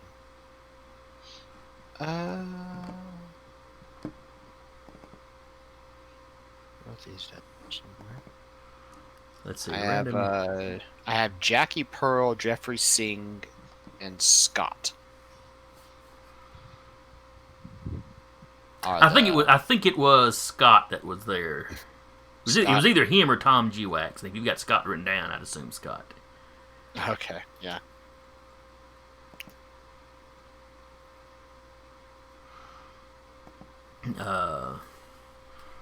Yes, because that was, you had shown up and there was a book out on. Yeah. When you showed up to research the Baali, there was a relevant book out. That he came rushing in because it was apparently something locked up that generally stays locked up in a restricted. Yeah. And it, seemed a little odd that he would have access to a restricted area that you did not.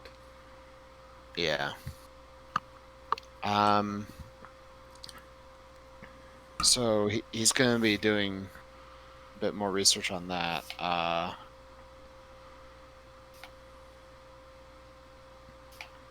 He's gonna observe Scott for a little bit. See if it was Scott that had access to it, if it was something that Alejandro just left around. I'm just picturing Scott working on something and looking around, and Samuel's just over in the corner behind the plant.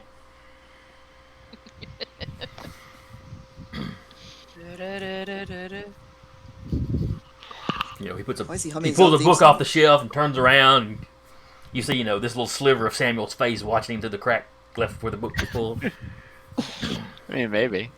I don't know.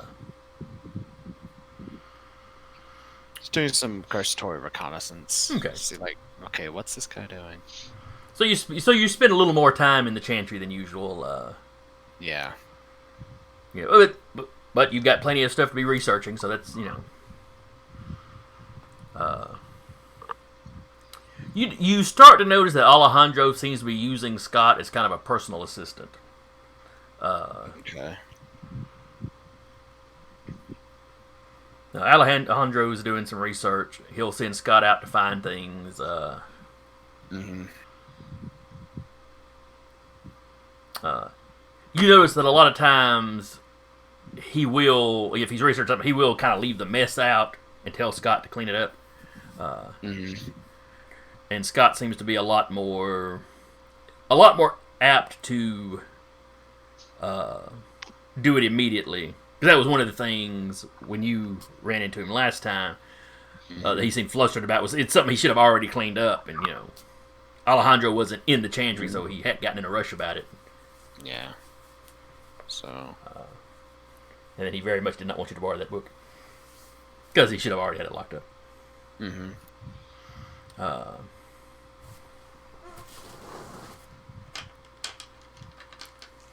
Give me a wit stealth to see how inobvious you are about keeping an eye on him. Probably not very well. So I imagine it wouldn't be so much a direct eye on him, but he'd be like he'd be kind of there. Mm-hmm. But yeah, so this probably won't end well, but it's whatever. Because I'm not skilled at this. That's okay. Maybe your dice will hold over from last. Well, could be worse. Yeah, it could. All right, so you got a success. All right. I literally only have 3 dice for that, so. It's okay. He didn't have a whole lot to roll to notice it. But there's a time or two when you kind of, look at it that he happens to look back and y'all make eye contact a few times and it's just awkward. Mm-hmm. He'll just raise his brow at him, just be the epitome of British elegance. Just he just kind of smiles and goes on about his business. And, if nothing else, Samuel's good about looking like he belongs in a sort of library area. Oh yeah. So, but he definitely is making sure there's that just appearance of. I'm just doing some research. He just happens to look over because somebody's moving, for instance. He seems the player does that. He seems to be a little more nervous around you than general. Kind of from then on out. And you learn that Alejandro is at the behest of the prince is trying to figure out what it was the Baali could have been after. Is there something sleeping under the city? If so, what is it?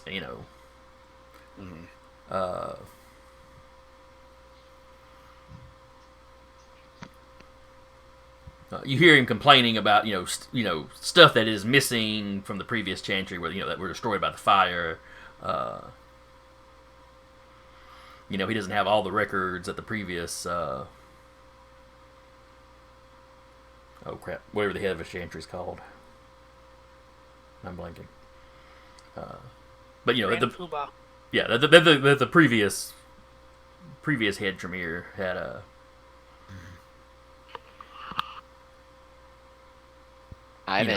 Stuff that he'd brought in and brought out. Yeah. You also know in this week that he gets some sort of message from the chantry in Madison. Okay. That he gets quite upset about. Alejandro has been trying to keep the Huntsville chantry kind of neutral in the power struggle between the different factions of the clan. Yeah. And what he does, he never tells you what's in it, but you gather that the Madison Chantry is putting some pressure on him to pick a side, specifically the side they're on.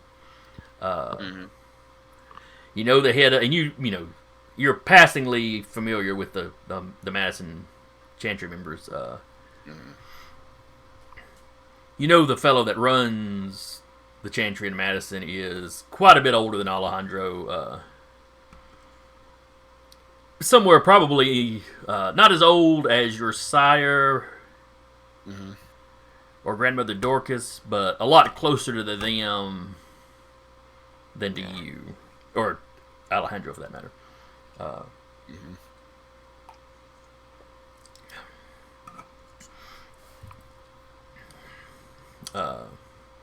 And you know that his kind of clan whip or whatever is also older than Alejandro.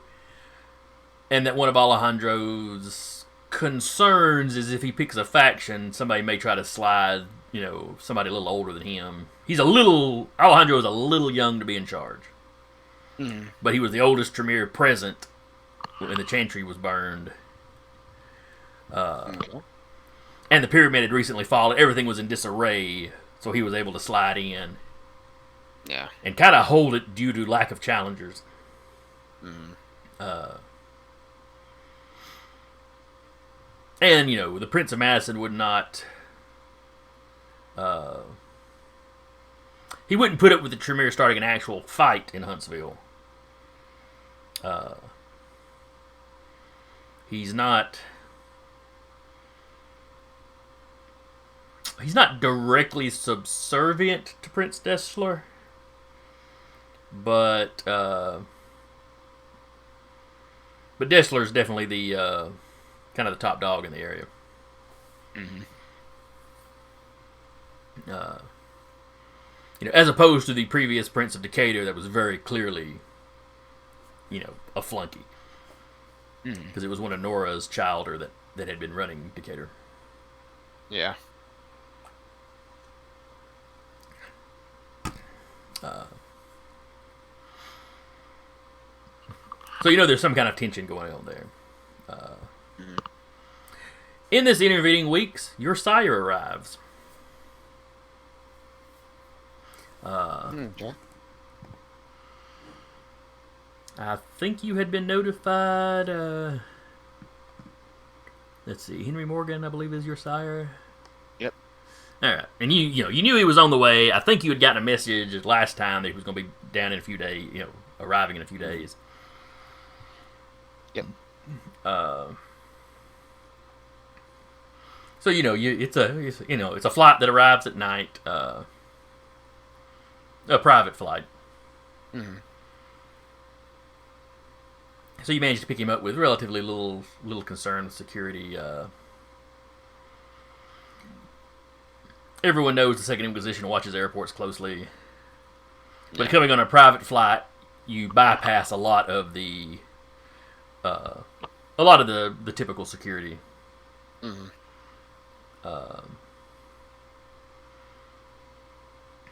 Henry's delighted to see you.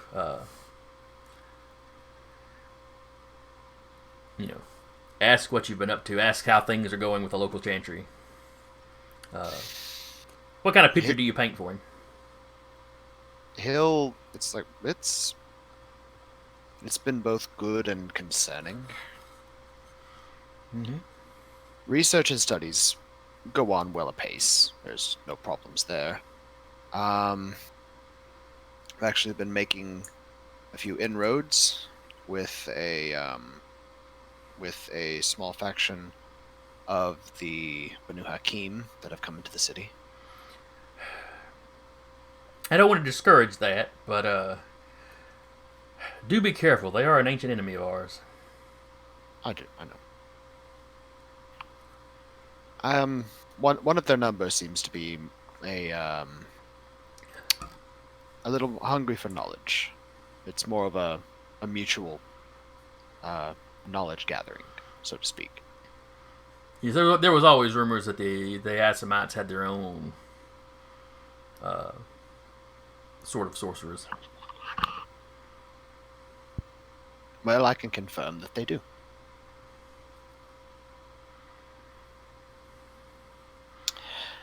As it turns out, just a short while before you arrived, seems the chantry in Madison has been putting a little bit of pressure on the Primogen here, trying to, I believe, pressure them to take a side in the struggle. Well, Alejandro's hardly the only chantry head that's tried to remain neutral, but I'm afraid one by one everyone's having to pick a side. Eventually, yes. I'm of course fairly traditional myself, but yes. The structure of how it used to be certainly was good, but I do enjoy my freedoms to research. he's like, yes, I have to admit I've enjoyed that as well, though I'm concerned about the clan's longevity if we keep infighting. The Banu Hakim's entry into the Camarilla. Well, if they weren't so divided, if they had not become so divided themselves recently, I fear that they'd have been able to push us out of our more dominant position. That is in part why I've been making those inroads. I believe forging at least a working relationship with him would better both of our positions. Yes, especially in the with long someone run. as young as Alejandro leading a chantry. Yes, he's that's primarily my concern. He's been acting very strange as of late. Think the stress is getting to him? Some people do crack under the mantle of leadership. It's possible. He was rather incensed that the Banu Hakim were joining the Camarilla and that we would be hosting some of their number. Yeah, that is not an uncommon sentiment throughout the clan. And it feels like he's just been spiraling from there.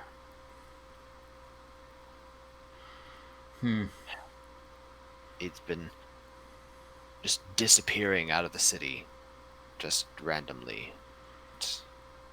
That is unusual. I wonder if he's making allies of a neighboring domain. It's possible. His childer have even noted that he's missed a few of their, actually at this point several of the usual meetings.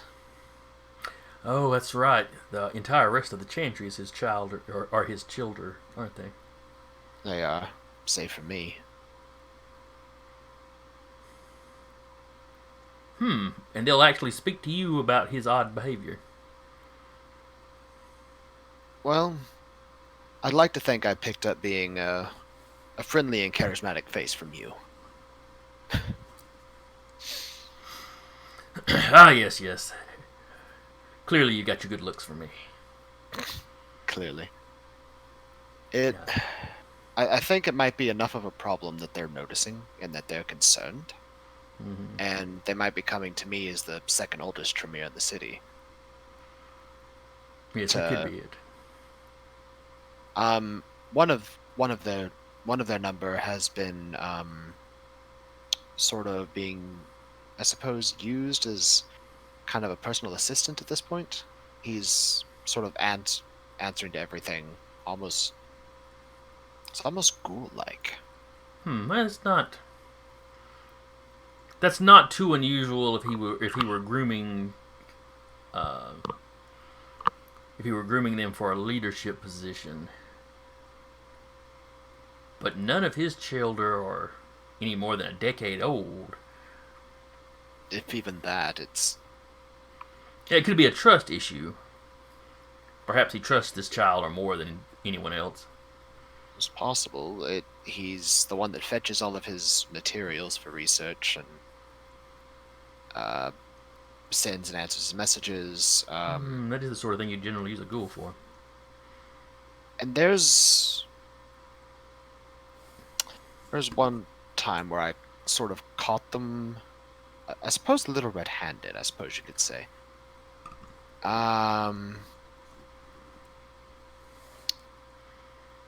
I found a book studying demonology,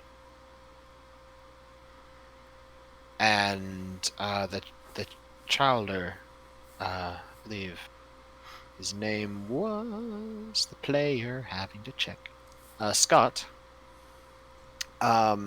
He was exceedingly unnerved that I caught him having it.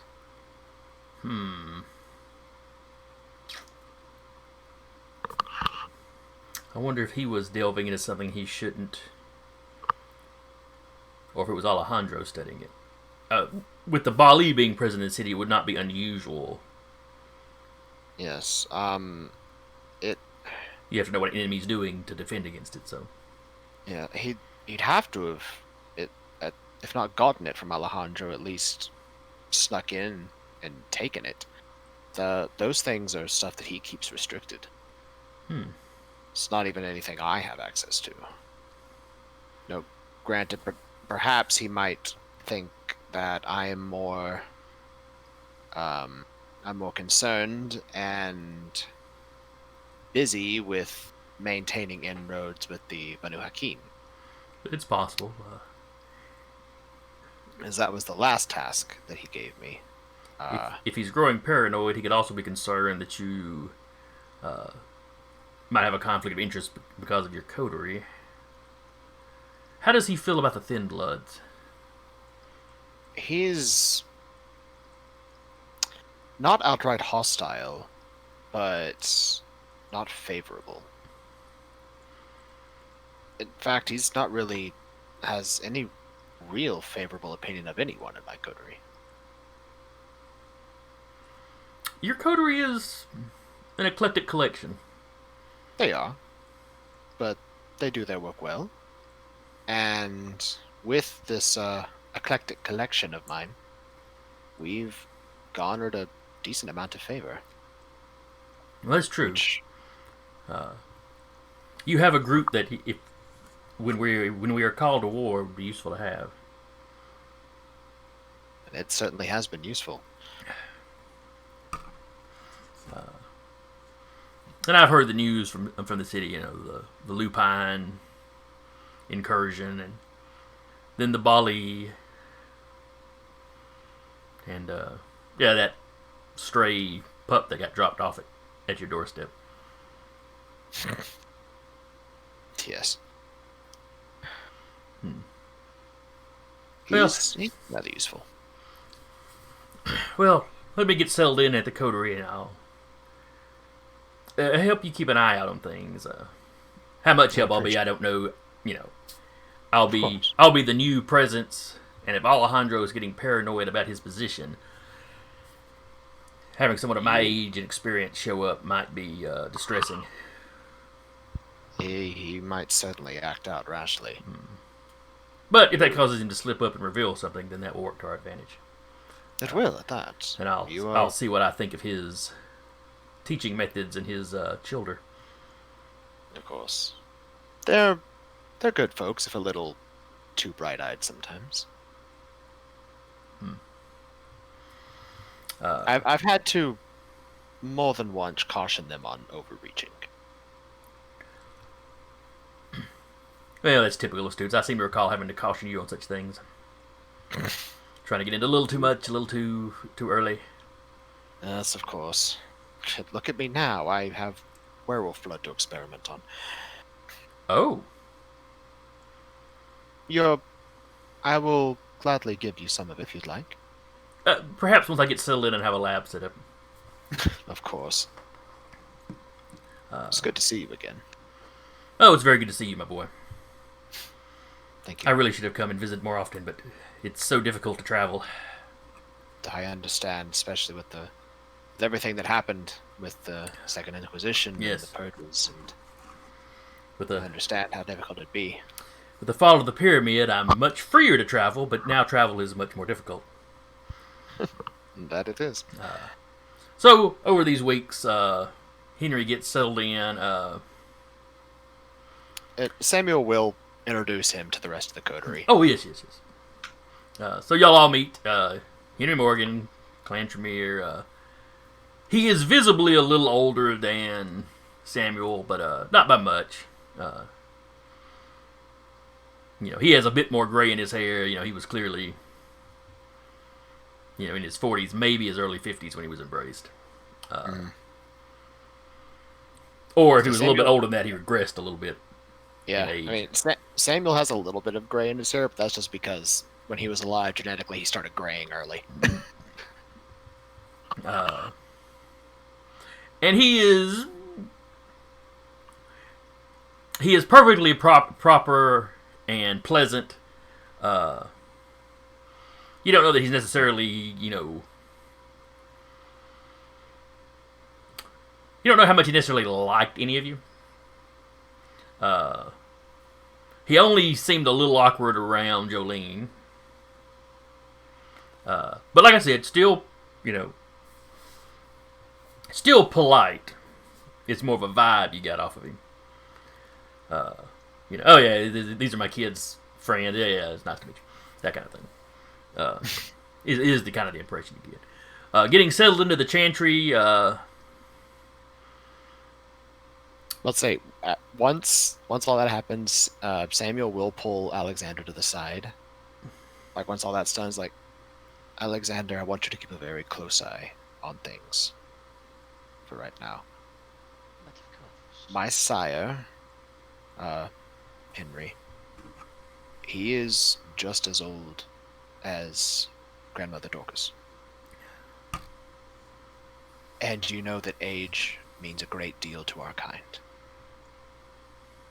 Of course. He is considerably older than Alejandro. And just keep an eye on things. I'll be keeping my ear to the ground as well. I need you to do the same and to keep me informed.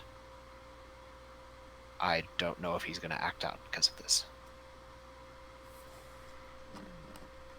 Understood. Anything particular I need to be on the lookout for? Just Well, odd behaviors?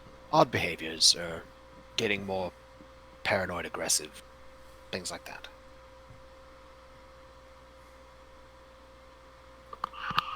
Alright. Well, I'll keep an eye out. And Samuel also, as I said, will be keeping an eye out to see if Alejandro acts out to having a Tremere that is settling into the chantry that is much older than him. He and Alejandro seem to be getting along all right as he settles into the. Of course, Alejandro knew it was coming, so it's not like it surprised him. Yeah. You notice Alejandro doing a few things here and there to kind of assert his authority. And your sire doesn't do anything to buck, doesn't do anything to buck or cause waves. But as soon as he settled in, Alejandro seems to offload a lot of his teaching responsibilities onto Henry. And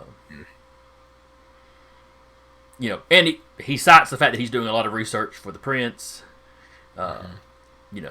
Yes, they captured a lot of Baali, but they haven't gotten much information out of the Baali. Most of the ones captured weren't actual Baali. They were hangers on. They were, caitiffs or other clans that the Baali had been claiming that there's a rumor that the Baali have a ritual that can make other vampires from other clans true Baali. Alejandro's, doubtful of that. He figures it's just a way to lure in the stupid. To get that they can bolster their ranks with extra expendable muscle. Yeah. Because the only guy you saw in that fight that was throwing fire around, that was using the obvious Baali abilities, pretty sure he met his final death. I think he got clawed up and set on fire.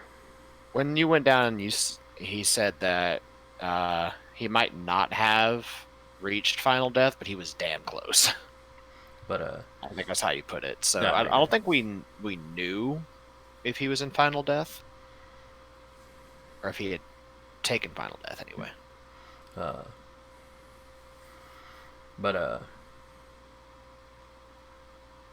Yeah, you're right. I think we had specified that.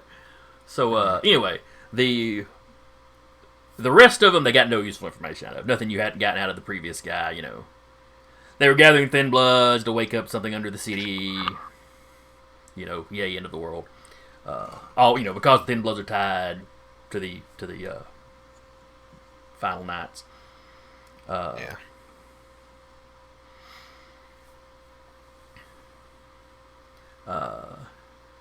They did find out that for sure Eddie was the leak. Okay. They had caught him. They'd caught him approaching the farm in his ill-fated rescue attempt. He put up a decent fight, but when offered a chance to save his own hide, he took it.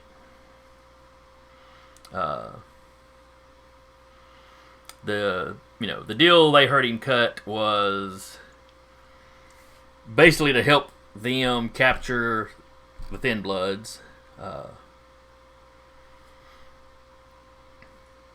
but he wanted a chance to get Jolene and get out of town. Jolene had previously been off limits to them anyway. They knew she was part of a coterie. They thought they could sneak in, snatch the thin-bloods, and nobody would notice. Where Jolene being part of a coterie, if she disappeared, their specific fear was that would get the Tremere looking at them.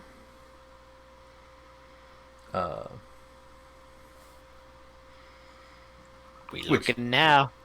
And that fits in with other things y'all had picked up. In the one fight in the domain you had, one of them had made a comment about Jolene, about the redhead being off limits, and one of them said that didn't matter anymore. But the other shocking and appalling thing that comes out though is the Baali had staked old Herschel. If you recall, I know his name came up, I think, last time, the time before. The Prince had dropped it. Old Herschel was a gangrel that was known to live in that area. He hadn't officially declared praxis or anything, but it was unclaimed territory. He hung out there.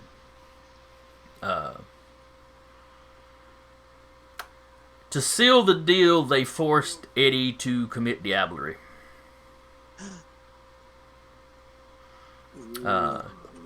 Because having done that, he wasn't going to run back to the Camarilla and try to double cross them. And they were curious as to what would happen. They were curious to see what would happen if a thin blood did that. What clan was old Herschel? He was Gangrel. Gangrel. The princess says something about old Herschel being there when we asked. Yeah, y'all had not. None of you had known of any particular kindred up there, but Prince has been around longer. Now Eddie's dead. Mm-hmm. That's how he was able to use the stuff. Yeah, that's how he said. It's like he just had full range abilities. Mm-hmm. And yeah, I mean, that seems to be. They were curious what would happen, and yeah, apparently he became, full-fledged something.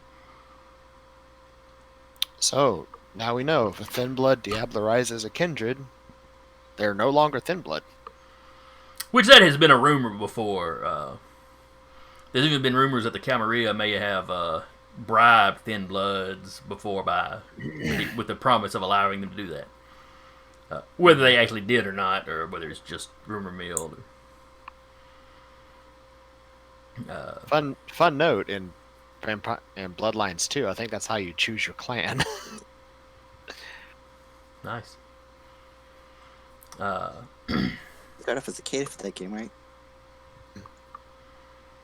But where was I going? Oh yes. Sorry.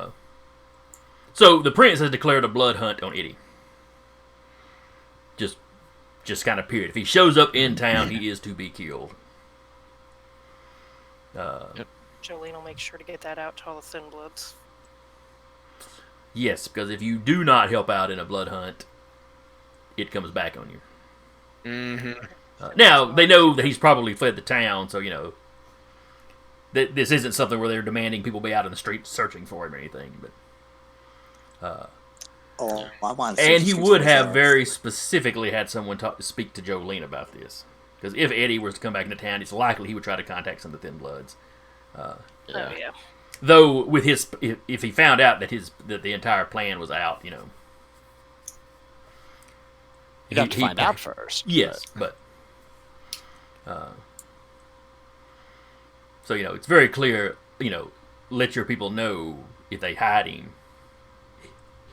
His fate is theirs as well. He's not worried about you. The man staked you. He figures you'll go after him. But, yeah, people still might hold sympathies for him. the one Baali that you did actually capture, they got him back up. He hadn't revealed much information. And when Alejandro was going in to help with the questioning, as soon as Alejandro got close to him, it's like he self-immolated, presumably in an attempt to kill a primogen. So they didn't get anything useful out of him. Okay.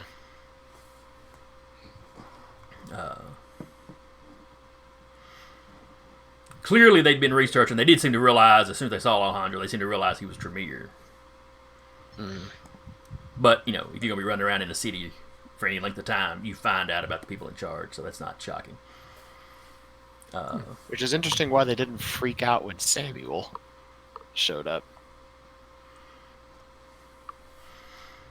Well, this guy being one of the actual Baali might have been more in the know than the grunt troops they had. Yeah. Caitiffs and random Bruja and stuff.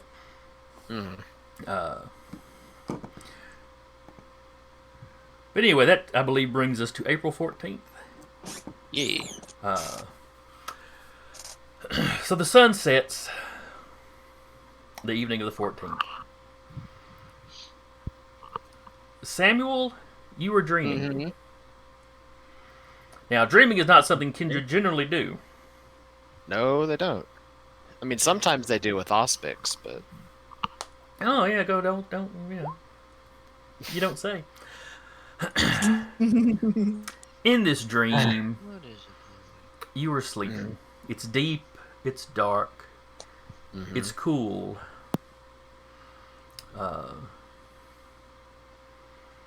You can feel the weight of stone and dirt above you. As you lay in your... You think of it as a sarcophagus. Don't go picturing something necessarily Egyptian. You're not feeling that. But you're sleeping there, and you're not physically tossing and turning, but mentally. Mentally, it's like you're tossing and turning. You feel this calling. It's calling you to the east. It's calling you back home. It's becoming a struggle to stay asleep. As long as you're asleep, you know you can ignore the call. But if you awake, it's only a matter of time before you're drugged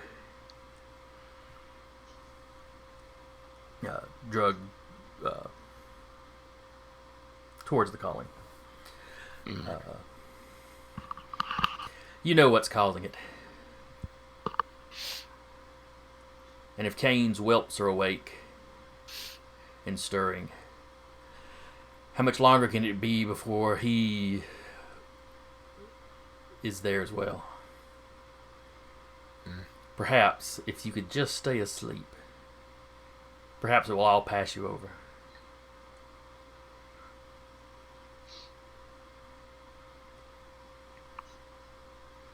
Okay. Then, where you had been this other person, now you feel yourself being viewed by someone.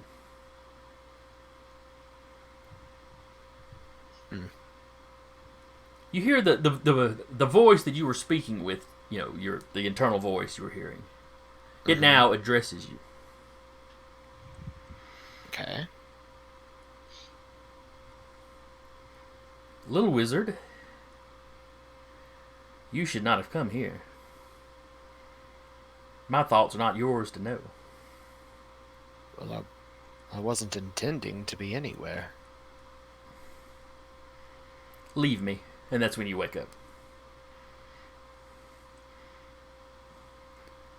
Whether this happened to you while you were actually asleep, or whether your auspice triggered the second you awoke, you're not sure. But for the first time since you're embraced, you literally sit up out of bed. I don't know exactly what Samuel sleeps in, but It's a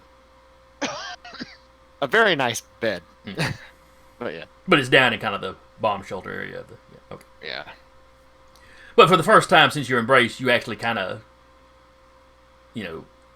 It's the classic kind of movie. Somebody has a nightmare, they gasp and sit up very quickly. Yeah. You've broken out into a cold sweat. There's small rivulets of blood just all over you.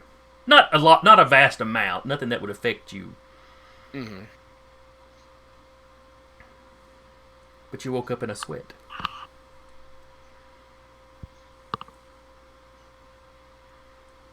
he's gonna clean that up and then immediately go diving into any kind of research notes that he has to figure out who that was. Oh, the one other thing that you retain from the dream is when you could feel. I mentioned you could feel the stone and the dirt above you. Yeah. And you felt it kept you safe. It kept you hidden. It kept you and your shame hidden from the unconquered sun.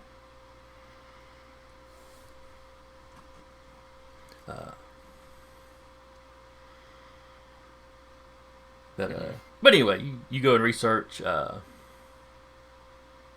Well, the research can be something you do going forward. But everyone, go ahead and give me a roll. I think we already did. We did. Oh, did you do that? Oh, okay. Yeah. I didn't hear the bleep. All right, so We got you, Cap. she's not hungry. She's hungry. He's not hungry. Dream made me hungry. A little bit of It's like, Treatment's hungry work when you're dead. and it's funny Yeah. how the rolls went is like not hungry, hungry, not hungry, hungry, not hungry. Mhm. It's almost like it could have been planned. Roll 20 makes me suspicious sometimes. No, roll 20 makes it suspicious. What was it? Was it Unconquered Sun as SON or SUN? You heard it kind of verbally, so you're not sure. Fair. Okay. It's a riddle. / sun. Okay. I'm trying to write down all of this. It's just like its own little codex of unknown person. Here's the call.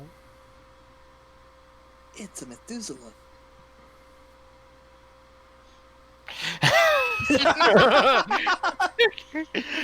I sure as hell hope not. Oh, didn't I tell you the campaign's going to end with a TPK? Yeah. Honestly, not surprising. If we considering thought of the group. Methuselah, yeah. Like, well, guys, it was nice knowing you. Let's see if King's rats are Whelps. His whelps. His whelps. Welts, little snails. Mollusks. See, it's how long will it be until he does too?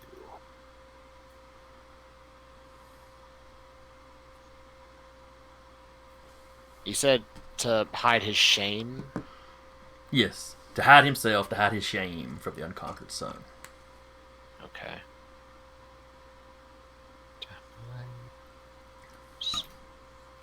and his shame from the unconquered sun. Okay. And then it's like he became aware that you were there. Yeah.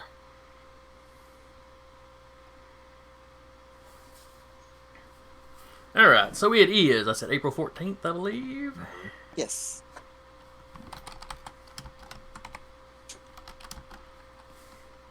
$2019.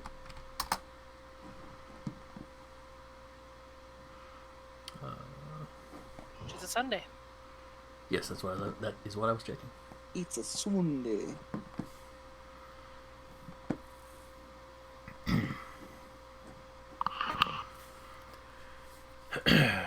Alright, so does anyone need or wish to hunt? Yes. Maeve needs to hunt. She's at 3 hunger. Okay. Anyone else? I'll go hunting. Out in the forest. You're not gonna tap old Bessie today. Sunday, you gotta save that shit. Not at the start of a new week. Bessie gets Sundays off. Now Bernadette. Bernadette's a whole nother story. You see, what happened was... What is the role for in the forest? This is survival, right? With survival. Blood bonding a mortal can give you a stain. If your humanity's high enough, absolutely it does. Oh, Blackjack. Let's see. What do you have to roll to avoid stain or to deal with stains? It's Remorseful, I think.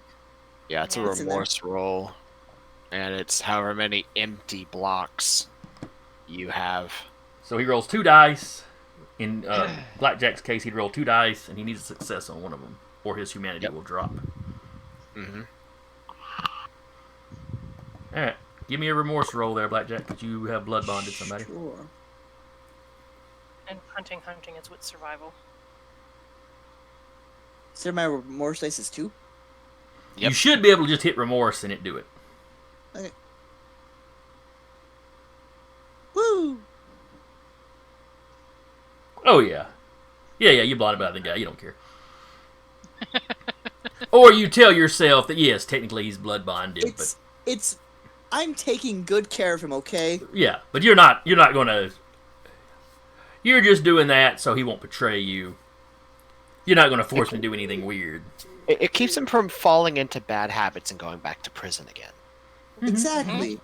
He's I'm, helping keep, up the I'm masquerade. keeping him straight out of the streets.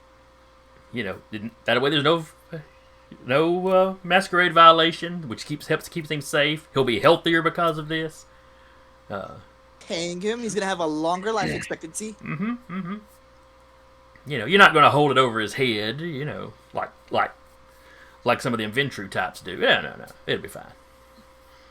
So you know, having rationalized your stripping him of his free will, you can go ahead and give me your hunting roll.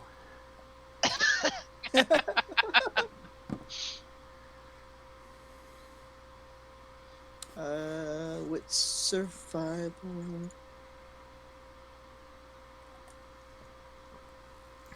Four successes. Okay, yeah, you get you a deer without any trouble. I believe you can get 2 out of a deer. I'm just gonna get the one that I need. So you don't even kill the deer. No, I'm just. See, I'm perfectly Very good. humane. I am a perfect human being. Greetings, fellow Like- humans. Lick the wound, and then just kind of pat it on the behind, like, okay, you can go. He kind of startles out of the euphoria that the bite gives it and takes off. All right, you're free to go. Thank you. Bye. Don't get. It's Or old yellow. to quote V, you may go. Yes. Oh no! Ghoul the deer, so it lures other deer to you.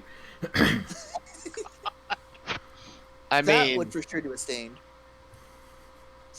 Well, once it became a really aggressive deer that was attacking people in the town because they were getting close to you, might cause an issue. yeah, just a bit. All right, and then Maeve, you said you were going to be hunting. Yeah. All right, how are you going about your hunt? Not very good, apparently. No, that's not going to cut it. So, how are you trying to hunt? Were you going after your typical? Typical druggy, yeah. But probably can't find anything. Yeah, you managed to find. Samuel did last time. You managed to find. You do manage to find a dealer.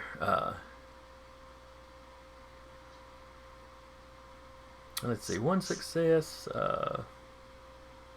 Yeah. You managed to walk up on the guy. This one doesn't seem to have any security around.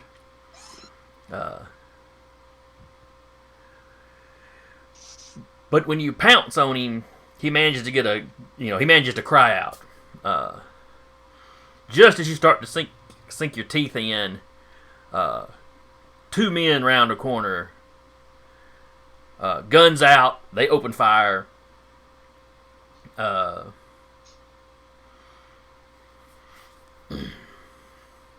Do you stay and try to fight them, or are you going to just split?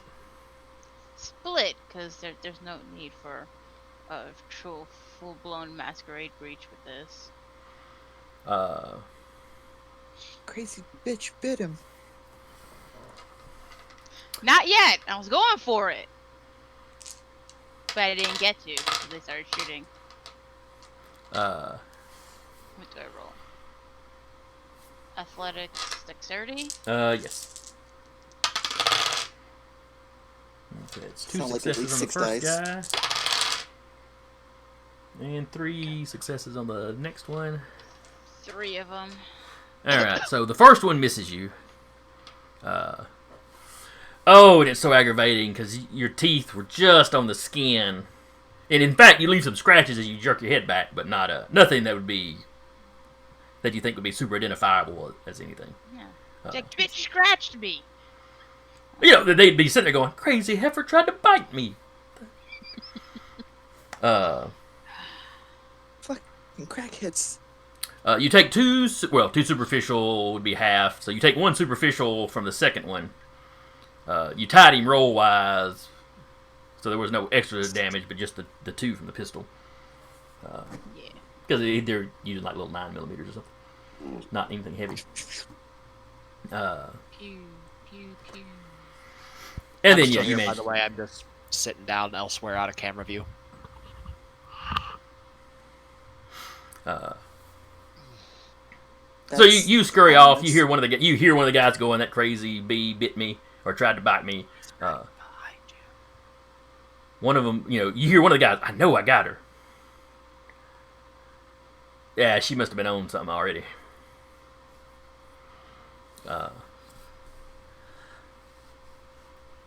And after that, because I'm sure as soon as you're out of sight, you'd probably hit your celerity or something. Yeah, I'm gone. Well, I'll get that back because celerity would cost you. No, I think No. we're- Just the baseline, little extra speed probably doesn't cost you anything. Yeah. So yeah, as soon as you're around the corner, as soon as you get out of sight of them, you kick it into overdrive. But yeah, that's not a good start to the night. And that's more security than you've seen these guys have before. It's not something she's been doing because she's just been going after druggies. Not even the dealers recently. You've hit the dealers a time or two recently, within the campaign. And I don't guess you would know that Alexander whacked one, or not Alexander, Samuel whacked one last session. Samuel whacked one, yeah, because after they started upping their security, she didn't even try to go after them at the time, because she's like, okay, I'm just gonna actually go after the druggies, not the drug dealer. So she hasn't been actually going after them for a while. In the beginning of the campaign, she did, and then she just kind of stopped because she's like, okay, now there's 2v1. But kind of need to. Well, then something must still have them spooked if they've upped the security even more. Yeah, I mean, Samuel killing one. But would he have told Maeve about that? No, Nope. probably not. Without hesitation. Because she would have gotten upset at him with that. Hey, everybody's allowed to hunt in the domain. Just because he went after your preferred prey. Dude, you took the last cheeseburger from the fridge. Not cool. Fine. All of a sudden, the drug dealers in town start waking up with the name Maeve written across their forehead. All right. It's the break room fridge, but I have labeled my food.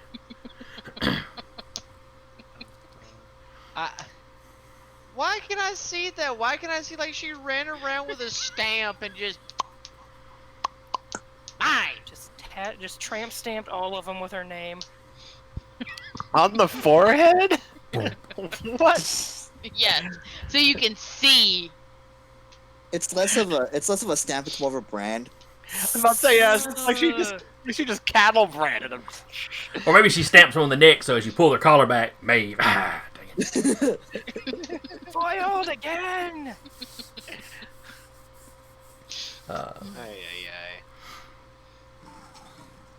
But all right, so Jolene, night falls. You start getting texts from thin-boods. Now, like clockwork. These are. I'm hearing an echo. It's like I'd start talking and I'd hear an echo for a second there, but anyway, it's clear. Anyway, and it isn't like the whining texts. It's sun's down. Everybody that's not a day drinker is basically You know, I'm up, I'm fine, everything's fine at the. It's the nightly, well, one of the nightly Roll call. check-ins. Yeah. You literally have a group chat amongst the thin-bloods that, you know, was Bree's idea, but so, you know, every couple of hours Imagine everybody they all checks have their own in. Discord server or something. You know. Oh God. It could work. And it could work, but you'd have to essentially mute that channel just so you didn't constantly hear the beep, beep, beep, beep, beep. Yeah, I mean, she's got the channel muted, but less obvious than text. We just all play video games together. I've been playing League of Legends for like 3 years. What's going on? So you get the check-ins from everybody. In this intervening weeks, nothing weird particularly has gone on the domain. You know, the Thin Bloods are very much using the buddy system. You know, you've got the 2 that work on the farm. 2 of them got jobs. You know, one of them's working nights at the Target. You know, while it closes, they got overnight stalkers or whatever.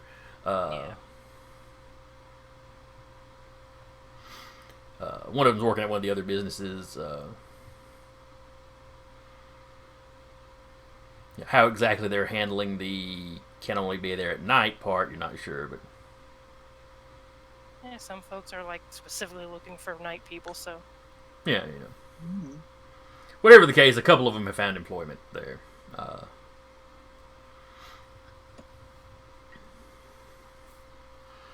And then several of them are just kind of sitting around the apartments all the time because they're, you know, Twiddling their thumbs. because even working nights, a job where you specifically can get there after dark and be out before dark or before sunup is, you know, yeah. can be difficult.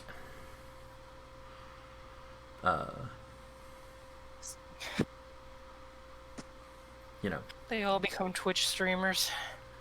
I was sitting there going, one of them is an artist that just makes money off their Patreon. That's all they can do. Hey? I mean, that's viable. Probably by a Toreador. You kind of wonder. You can imagine a young Toreador being attracted to, you know, a digital artist. Where a more traditional Toreador may or may not, you know, really look at that as art. But what about the people that actually can do the good old-fashioned canvas and ancient, old era style of painting? truthfully, God bless their damn souls. yeah, and most digital artists have the skill for that, you know. It's just a pain in the ass. Well, it's like Codes are that pricey. plays with me and Decca on Wednesdays. He was talking about, you know, doing some actual, you know, pen and paper art, you know, and how much he misses Control Z. Yeah, I remember that conversation. Just like, Yeah, wait a yeah. minute. He's got the skills to do it, but man, it's so much easier on the computer where you can just undo a mistake as opposed to, It's you like, know, oh, I messed ink. up that line. Control Z. Do it again. I messed up that line. Control Z. You mess up like It's on like this- digital, it doesn't cost as much as like I just spent $40 on this tube of paint. On top of that, you got to go buy more canvas.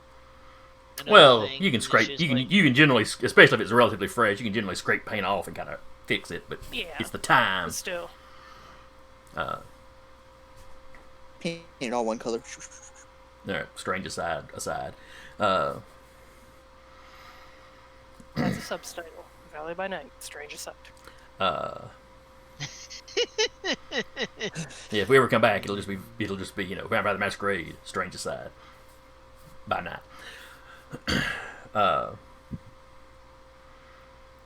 Blackjack. You wake up. The Thin Bloods are already gone. You know, they put in a full day, but their full day is during the day. Your ghoul, whose name I'm blanking on, but I know we got it written down somewhere. We absolutely have it written somewhere.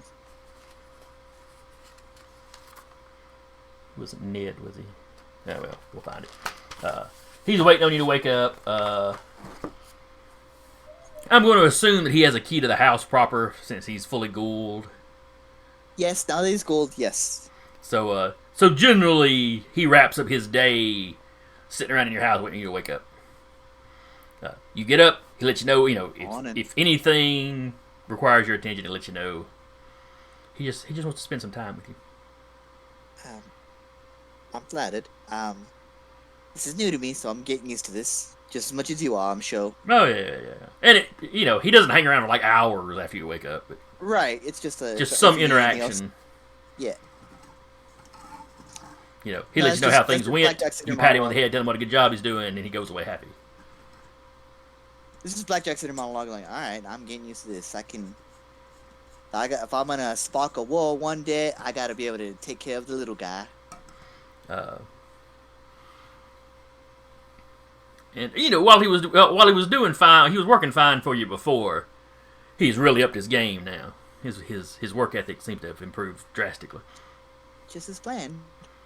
Everything just as planned.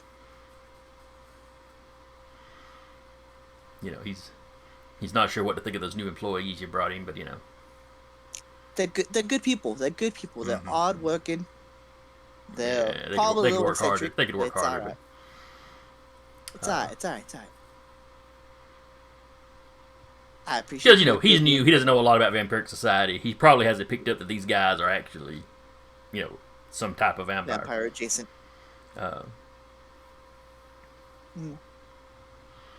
But so yeah, he hangs around, and talks to you as you first get up, and then does leave for his own spot.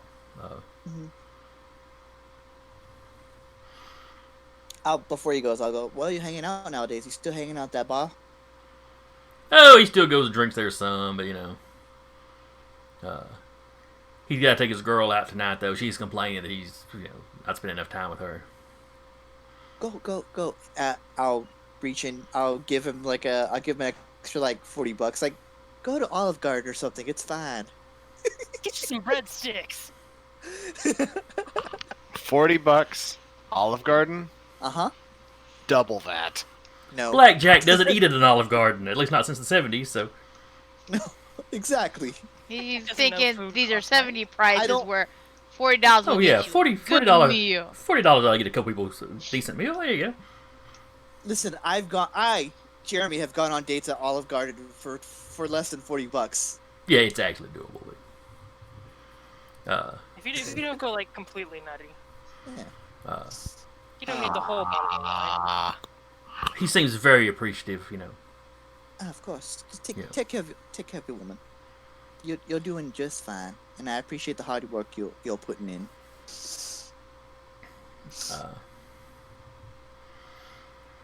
So anyway, he splits.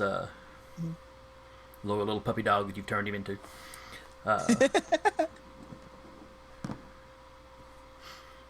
If you've never seen the cover of Ghoul's Fatal Addiction, look it up. I'm just imagining one of Decca's earlier comments, he just splits.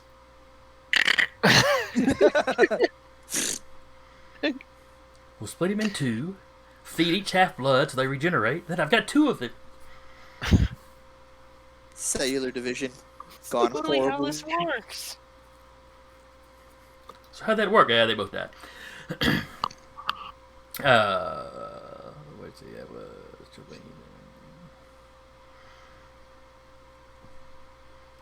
Maeve, you wake up.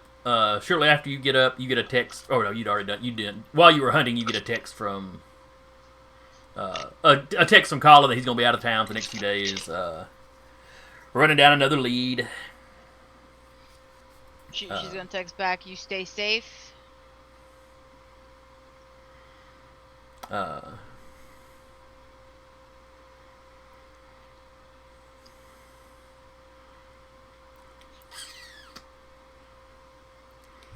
His response is, "I'm not the one walking around basically with the target on my back." Damn, got him. Everyone's like, this coterie is a horrible idea. It seemed fine before, a little kooky, but okay. Like literally to Maeve's face. Your coterie choice is a horrible idea. Leave. Your friends are a hot mess. Young lady, I don't approve of your friends that you're hanging out with. They're a bad influence on you. Basically. First she was hanging around with Tremere, now she's got devil worshippers all over the place. Little did they know, Samuel secretly put this together to have a hit squad. We'll call them... I don't know. Suicide Squad? Wait. No. The Homicide Squad. Yeah. Close enough. Alexander, Homicide homies? Yes, sir. you awaken. Quick check of the coterie security cameras and stuff. Everything seems to be, in order.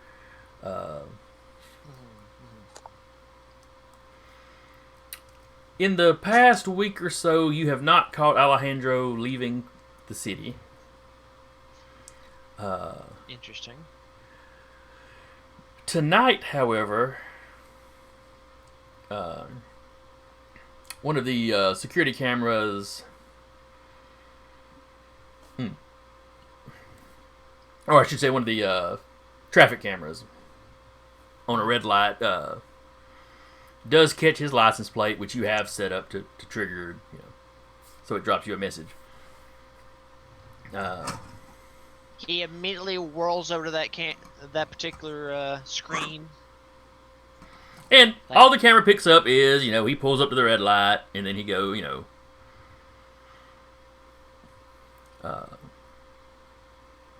but he is headed out of town. Like I said, it's the first time he's done this, kind of since everything's happened. Yeah.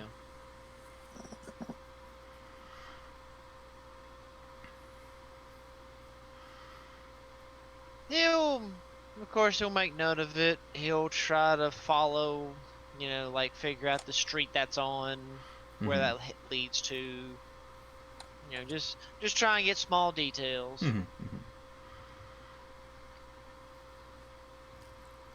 Well, it's the highway that leads out, kind of northeast of the city. One of the main roads.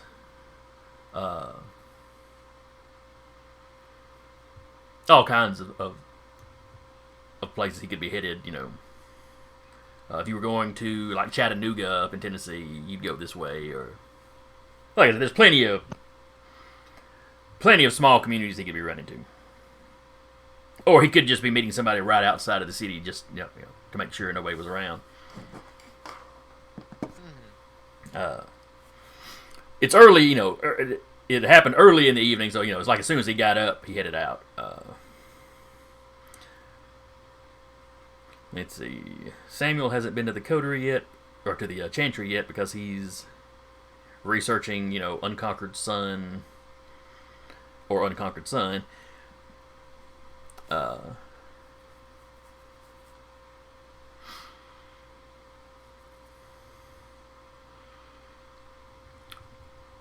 While you're doing some of that research in the first few hours, you do get a text from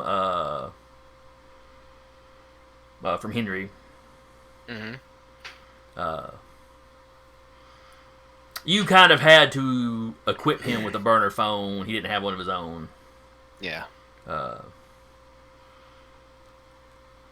He seems a little more hesitant about the use of technology than you. Not that he hasn't kept up, but as far as for communication purposes and stuff, he seems a little more, like a lot of the older kindred, a little more paranoid about it. Yeah. But and setting him up with that, Samuel would explain the various codes and stuff that he's kind of gotten his coterie to use. So you basically get the message that it'll teach you some lessons tonight. Let's see. Notice that A left the apartment.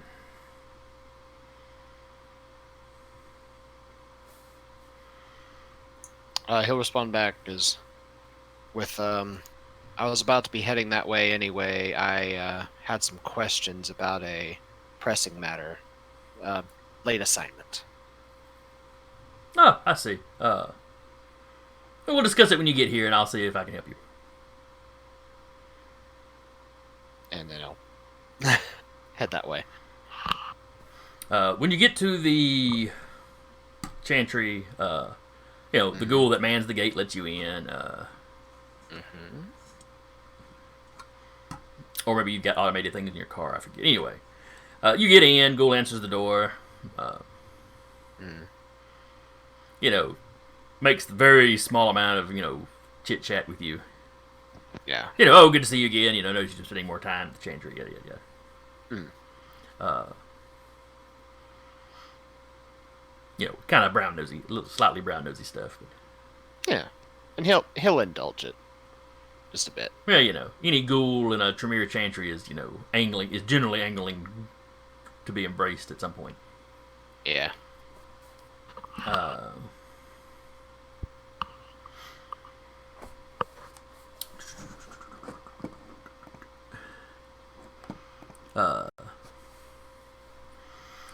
As you're walking in, you hang up your coat or whatever. When you see Jackie, she kind of waves, she greets you and waves. She's got some books, and she wanders into a room where you can hear, Henry is giving a little lecture.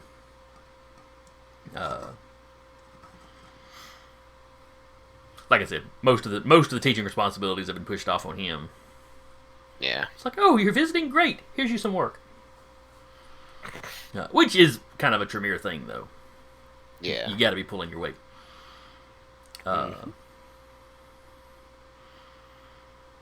When you glance in there, it looks like most of the chantry are there.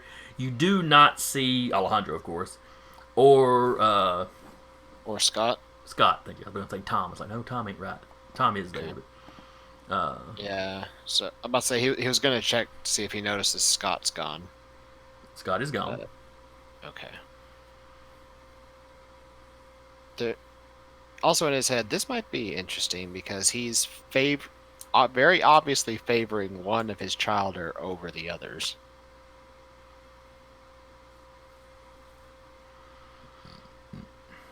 So could be some inroads there.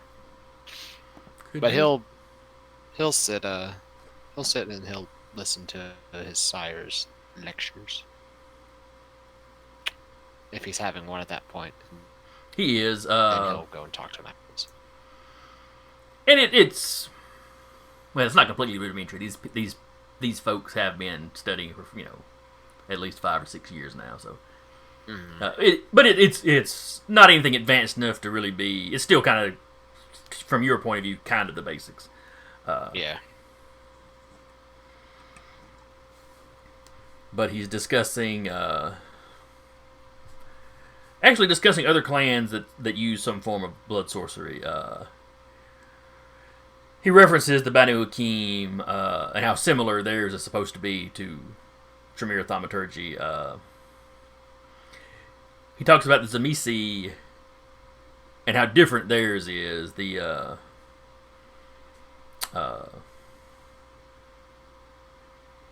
crap, I forget what the name of what they called theirs, but how it's very elemental based and very based on kind of the lands they're in and how tied to the land they are. And he brings up the Baali and how no one is certain if what they do is a sort of blood sorcery or more of a standard discipline. So much of their history and origins are murky that nobody really knows. They use flame, but it doesn't seem to be exactly the same way that some Tremere can use flame. And a few of the class kind of cut their eyes over at you when he mentions that, because word has gotten around that, that Samuel has developed a new trick. Yeah, he did display it a little bit openly in battle with the Baali that time. Yeah. And that fight involved, Brujas and Assamites and the cities of Wonder Avenue. Plenty of different clans saw it go down. So, and the prince. yes. The prince doesn't strike you as much of a gossip, though. Yeah. He probably listens to more gossip than he spreads. Travis, on the other hand, is probably pretty equal amounts. Did he ever get his gun back? He did not. Unless you specifically went out of your way to go track him down and ask him about it.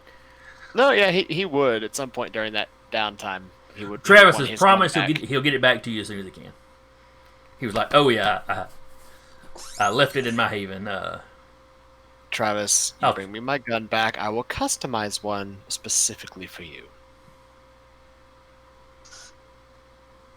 All right, next big Elysium at the very least. Oh no, wait, Travis knows. Everybody kind of knows where your haven. Well, the Primogen know you're up there in the ledges. I don't know that Travis. No, Travis, you took Travis to your house, didn't you? When y'all were arming up. May not let him in, but I think he was at the motorcycle because y'all rode down there, so he knows where you're at. All right. Yeah. Yeah, he'd get you. With the promise of getting his own, yeah, he'd bring it to you. He knows where the house is. He has no idea where his secure area is. Oh yeah, no. Well, that's like everybody knows where the prince's house is, but they don't know that's his actual haven, or if that's Yeah. kind of a business Like residence. Like I think it's pretty much like they know that that's Samuel's house. Mm-hmm. I think very few, if any, people know that's his actual haven. The entire coterie when we had slumber parties. Yes, the coterie. Yeah. Yes. The coterie knows. No one else outside of the coterie knows that's his actual haven. Mm-hmm. They know that's just his house that he owns. Yeah. Like I said, the people are up in the air about whether or not the Deschlers actually stay in that house, Mm-hmm. or if that's just where they head as soon as they wake up, as a place that everybody that has business with them can find them. Yeah. So anyway, he wraps that up. Henry takes a brief moment to discuss with each of them to discuss whatever projects they're currently working on. He seems to be assigning them some stuff, as well as checking on what kind of progress they're making on their own personal, it's like they've got, here's a homework assignment. Mm-hmm. And here, also you have, a kind of, pick what you want to research, and he's checking up to see how they're doing in their own personal research as well. Mm-hmm. You recognize that as his typical teaching style. So once they kind of disperse to, doing their own research or using the lab or whatever, the two of you are left alone in kind of the classroom. Mm. It's more of a old reading room style something, but Yeah.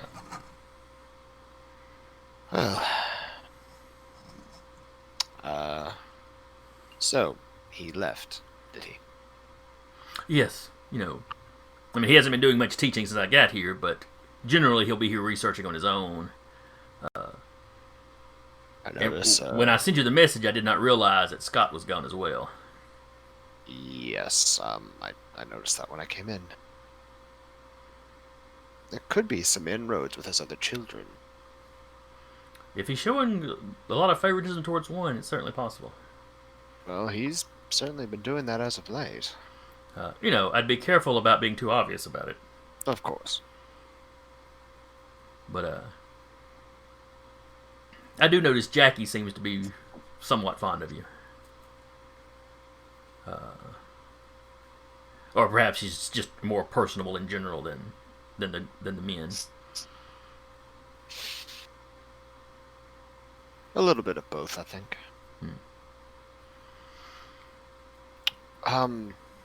I had a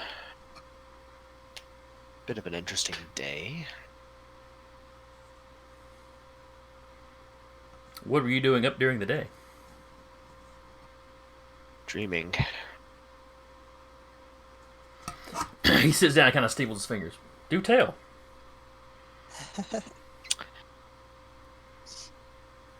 I believe, I'm not sure if it was a dream or one of my disciplines activated when I woke, subconsciously, but I connected to the mind of something or someone that was sleeping and trying to keep themselves asleep to avoid the call.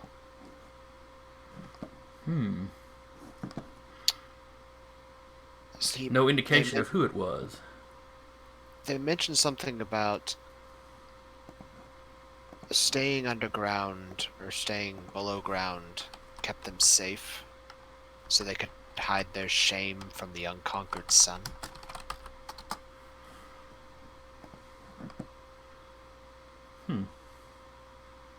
I've been trying to find some research. I was hoping maybe you might know more. Well, the Unconquered Sun was a title that they used for Sol Invictus. Sun god the Romans worshipped late in the empire, late in the imperial days. Now, it could also be just a flowery reference to the sun in general. I was thinking that, but...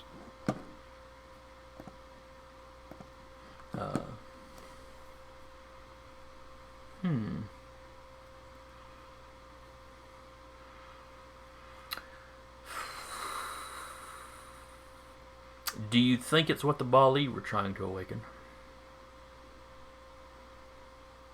Though, if it's an old kindred... Definitely old enough to be feeling the call. I felt it.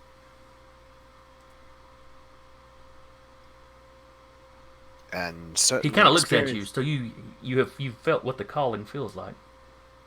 Yes. Have you felt it since you've been awake? No. Okay. Not since, just... I think it was more of an echo. As long as it's not something affecting you now, that was my concern. Yes. It's becoming an itch at the edge of my consciousness.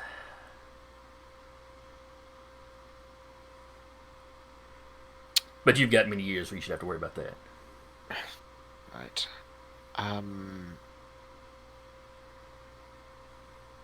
Me, the player, completely forgot what I was about to say. Oh. They also seemed to notice. That's not unheard of in the older ones. Also, if they could use auspex themselves, that might offer them some sort of protection or awareness.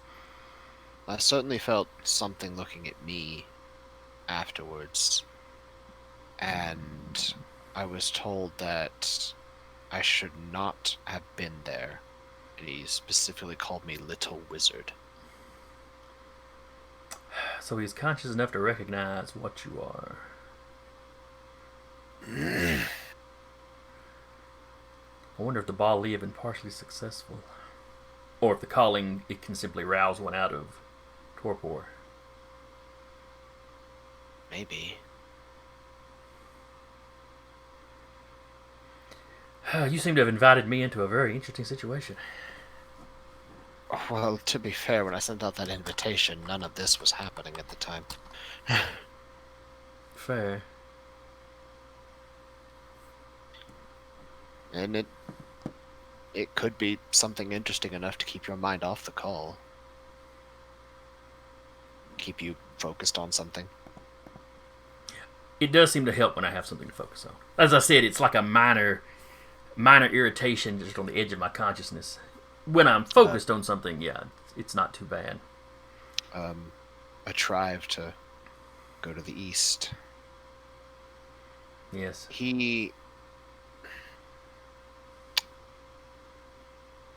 They mentioned Cain by name. Specifically, how the phrase went is, if Cain's whelps are out running around, how much longer will it be before he is too? Well, many older kindred believe we're in the end nights, that when the week of nightmares happened, a lot of us, myself included, honestly, thought Gehenna was upon us. Now, a decade and a half later, a lot of people have decided perhaps the myths were just that. But some of us also wonder if Gehenna is simply not unfolding at a slower pace than we expected. People didn't really expect the antediluvians to exist either, and then humanity nuked one. Yes. Well, I'm not sure if it was just the kind, or if it was. No. Well, we don't know exactly what happened over there, but yes. I was quite surprised to find there was a Ravnos here in town. Yes, it's There's only a few, perhaps 100 left in the world after. They're a bit of a. He's odd, amusing, but odd. If he's amusing, it is likely. Trickery. Yes, it's likely a facade he's putting on.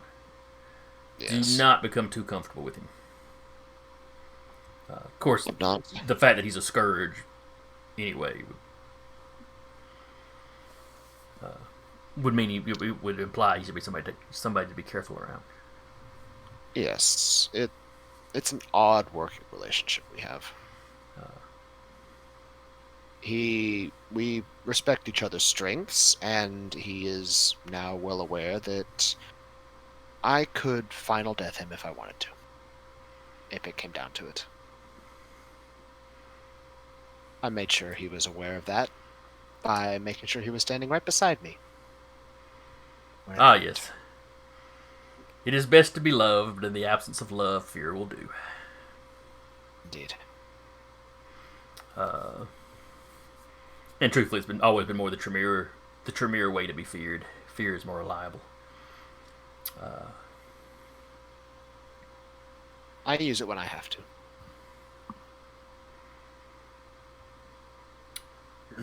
While y'all are discussing this, Alexander and Samuel, you both get texts. We'll pull out the phone and look at it. It's a very kind of innocuous comment. But it would be a predetermined code phrase essentially that you'd gotten with Walker. Mm-hmm. Someone has triggered the ward around his relation's house. His what did I say? We're gonna call her the niece. The niece's house. Okay. Now that particular ward actually covers kind of the little block that her house is on, so it Right. Is that anywhere near where Samuel is? You're at the coterie, which is north. Yeah, he's at the Chantry. Chantry is what I meant. It's kind of north of the domain, where his Boyer's niece, she lives in the domain proper. Yeah.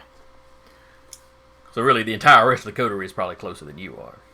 Right. He'll and like I said, you and Alexander get the text.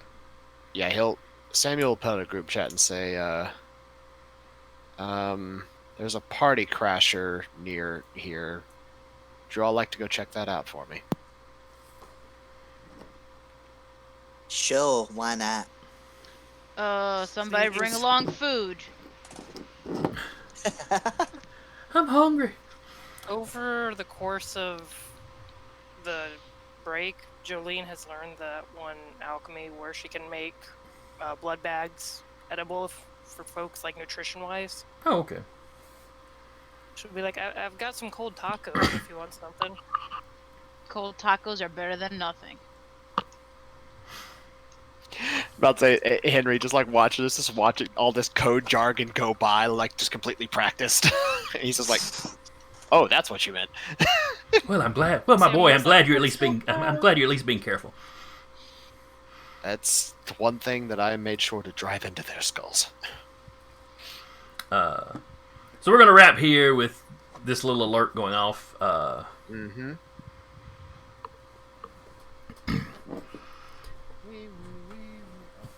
And you know, something has wandered into the area of her house.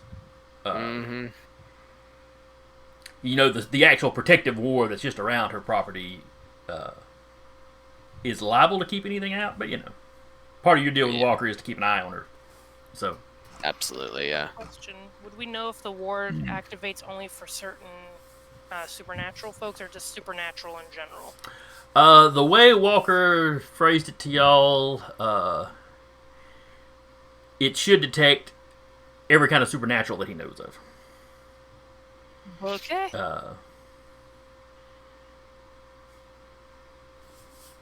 Now, how that would do with things like thin-boods, you don't know, because you know you haven't explained.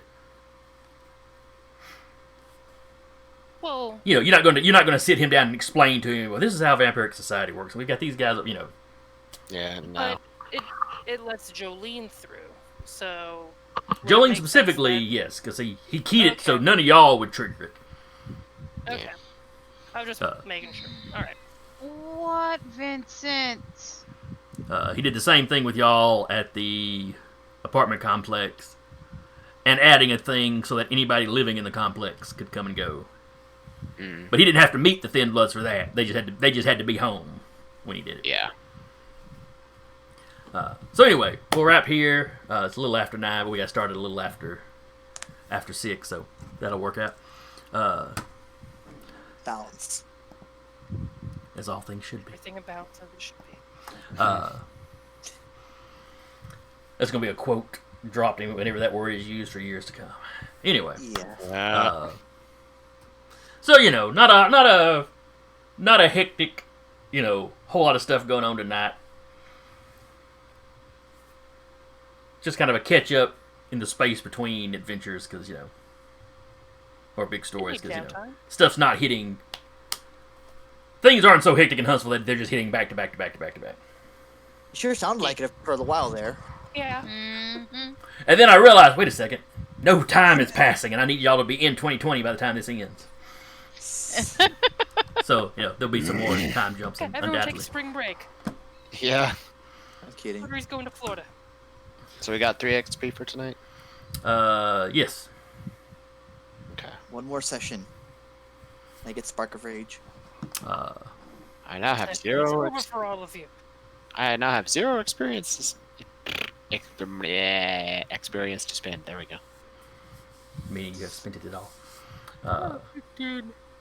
Trying to figure out what I want to do next. Do I want to do celerity? And We get should a probably little sign off faster? before we figure all this Yes, out. yes, yes. That's true. Since we're already running a little late. Anyway, any of y'all watching at home, thank you for showing up. I hope you had a good time. I enjoyed running it. I hope my players had fun. Always. Yeah. Be back here tomorrow when we should have a Monster of the Week game. Thursday, D&D with Descend into Avernus. We are done for the weekend. No, we're not. Saturday game. Saturday. Oh, does the Saturday game start up this week? Yes. Oh, excellent. The Saturday game starts up this week. Do we know what time? Regular I think time. it's Oh, 6 the of it. regular Dire Bear channel time. Regular Direbird channel, just different day. Trying to think, do I have a game this Saturday? I can't remember. Hopefully I'll get to check it out. What game was it again? It's 5e as far as I know. Okay. But it's called the Stolen Cities. Very post-apocalyptic, from what I understand. Okay. But we all get to watch the first session, and those are always fun. Have they done a session 0 for Patreon or? They did a session 0, yes. Okay. It's probably not up yet. It'll be I on the guess. Patreon. You can look at it down there. I can't look down there. I've only got the chat up. I'm Oh, mid talking explanation. to the chat. Okay. Anyway, so apparently we have the Saturday game starting up, and then back on Monday will be Heath's kind of the Direbear's kind of flagship show, The Escorts, which being off work last week, I finally got to watch an episode of that. Usually that's about the time I'm going to bed. And then Tuesday will be back here with us, and we'll find out, you know, what's poking around in y'all's domain this time. Oh boy. Werewolves. So anyway, hope y'all come back and watch us again next week, and we will see you later. Let's see. Where's credits? I'm sorry. Was it a question you were asking? I was Good like, night. no.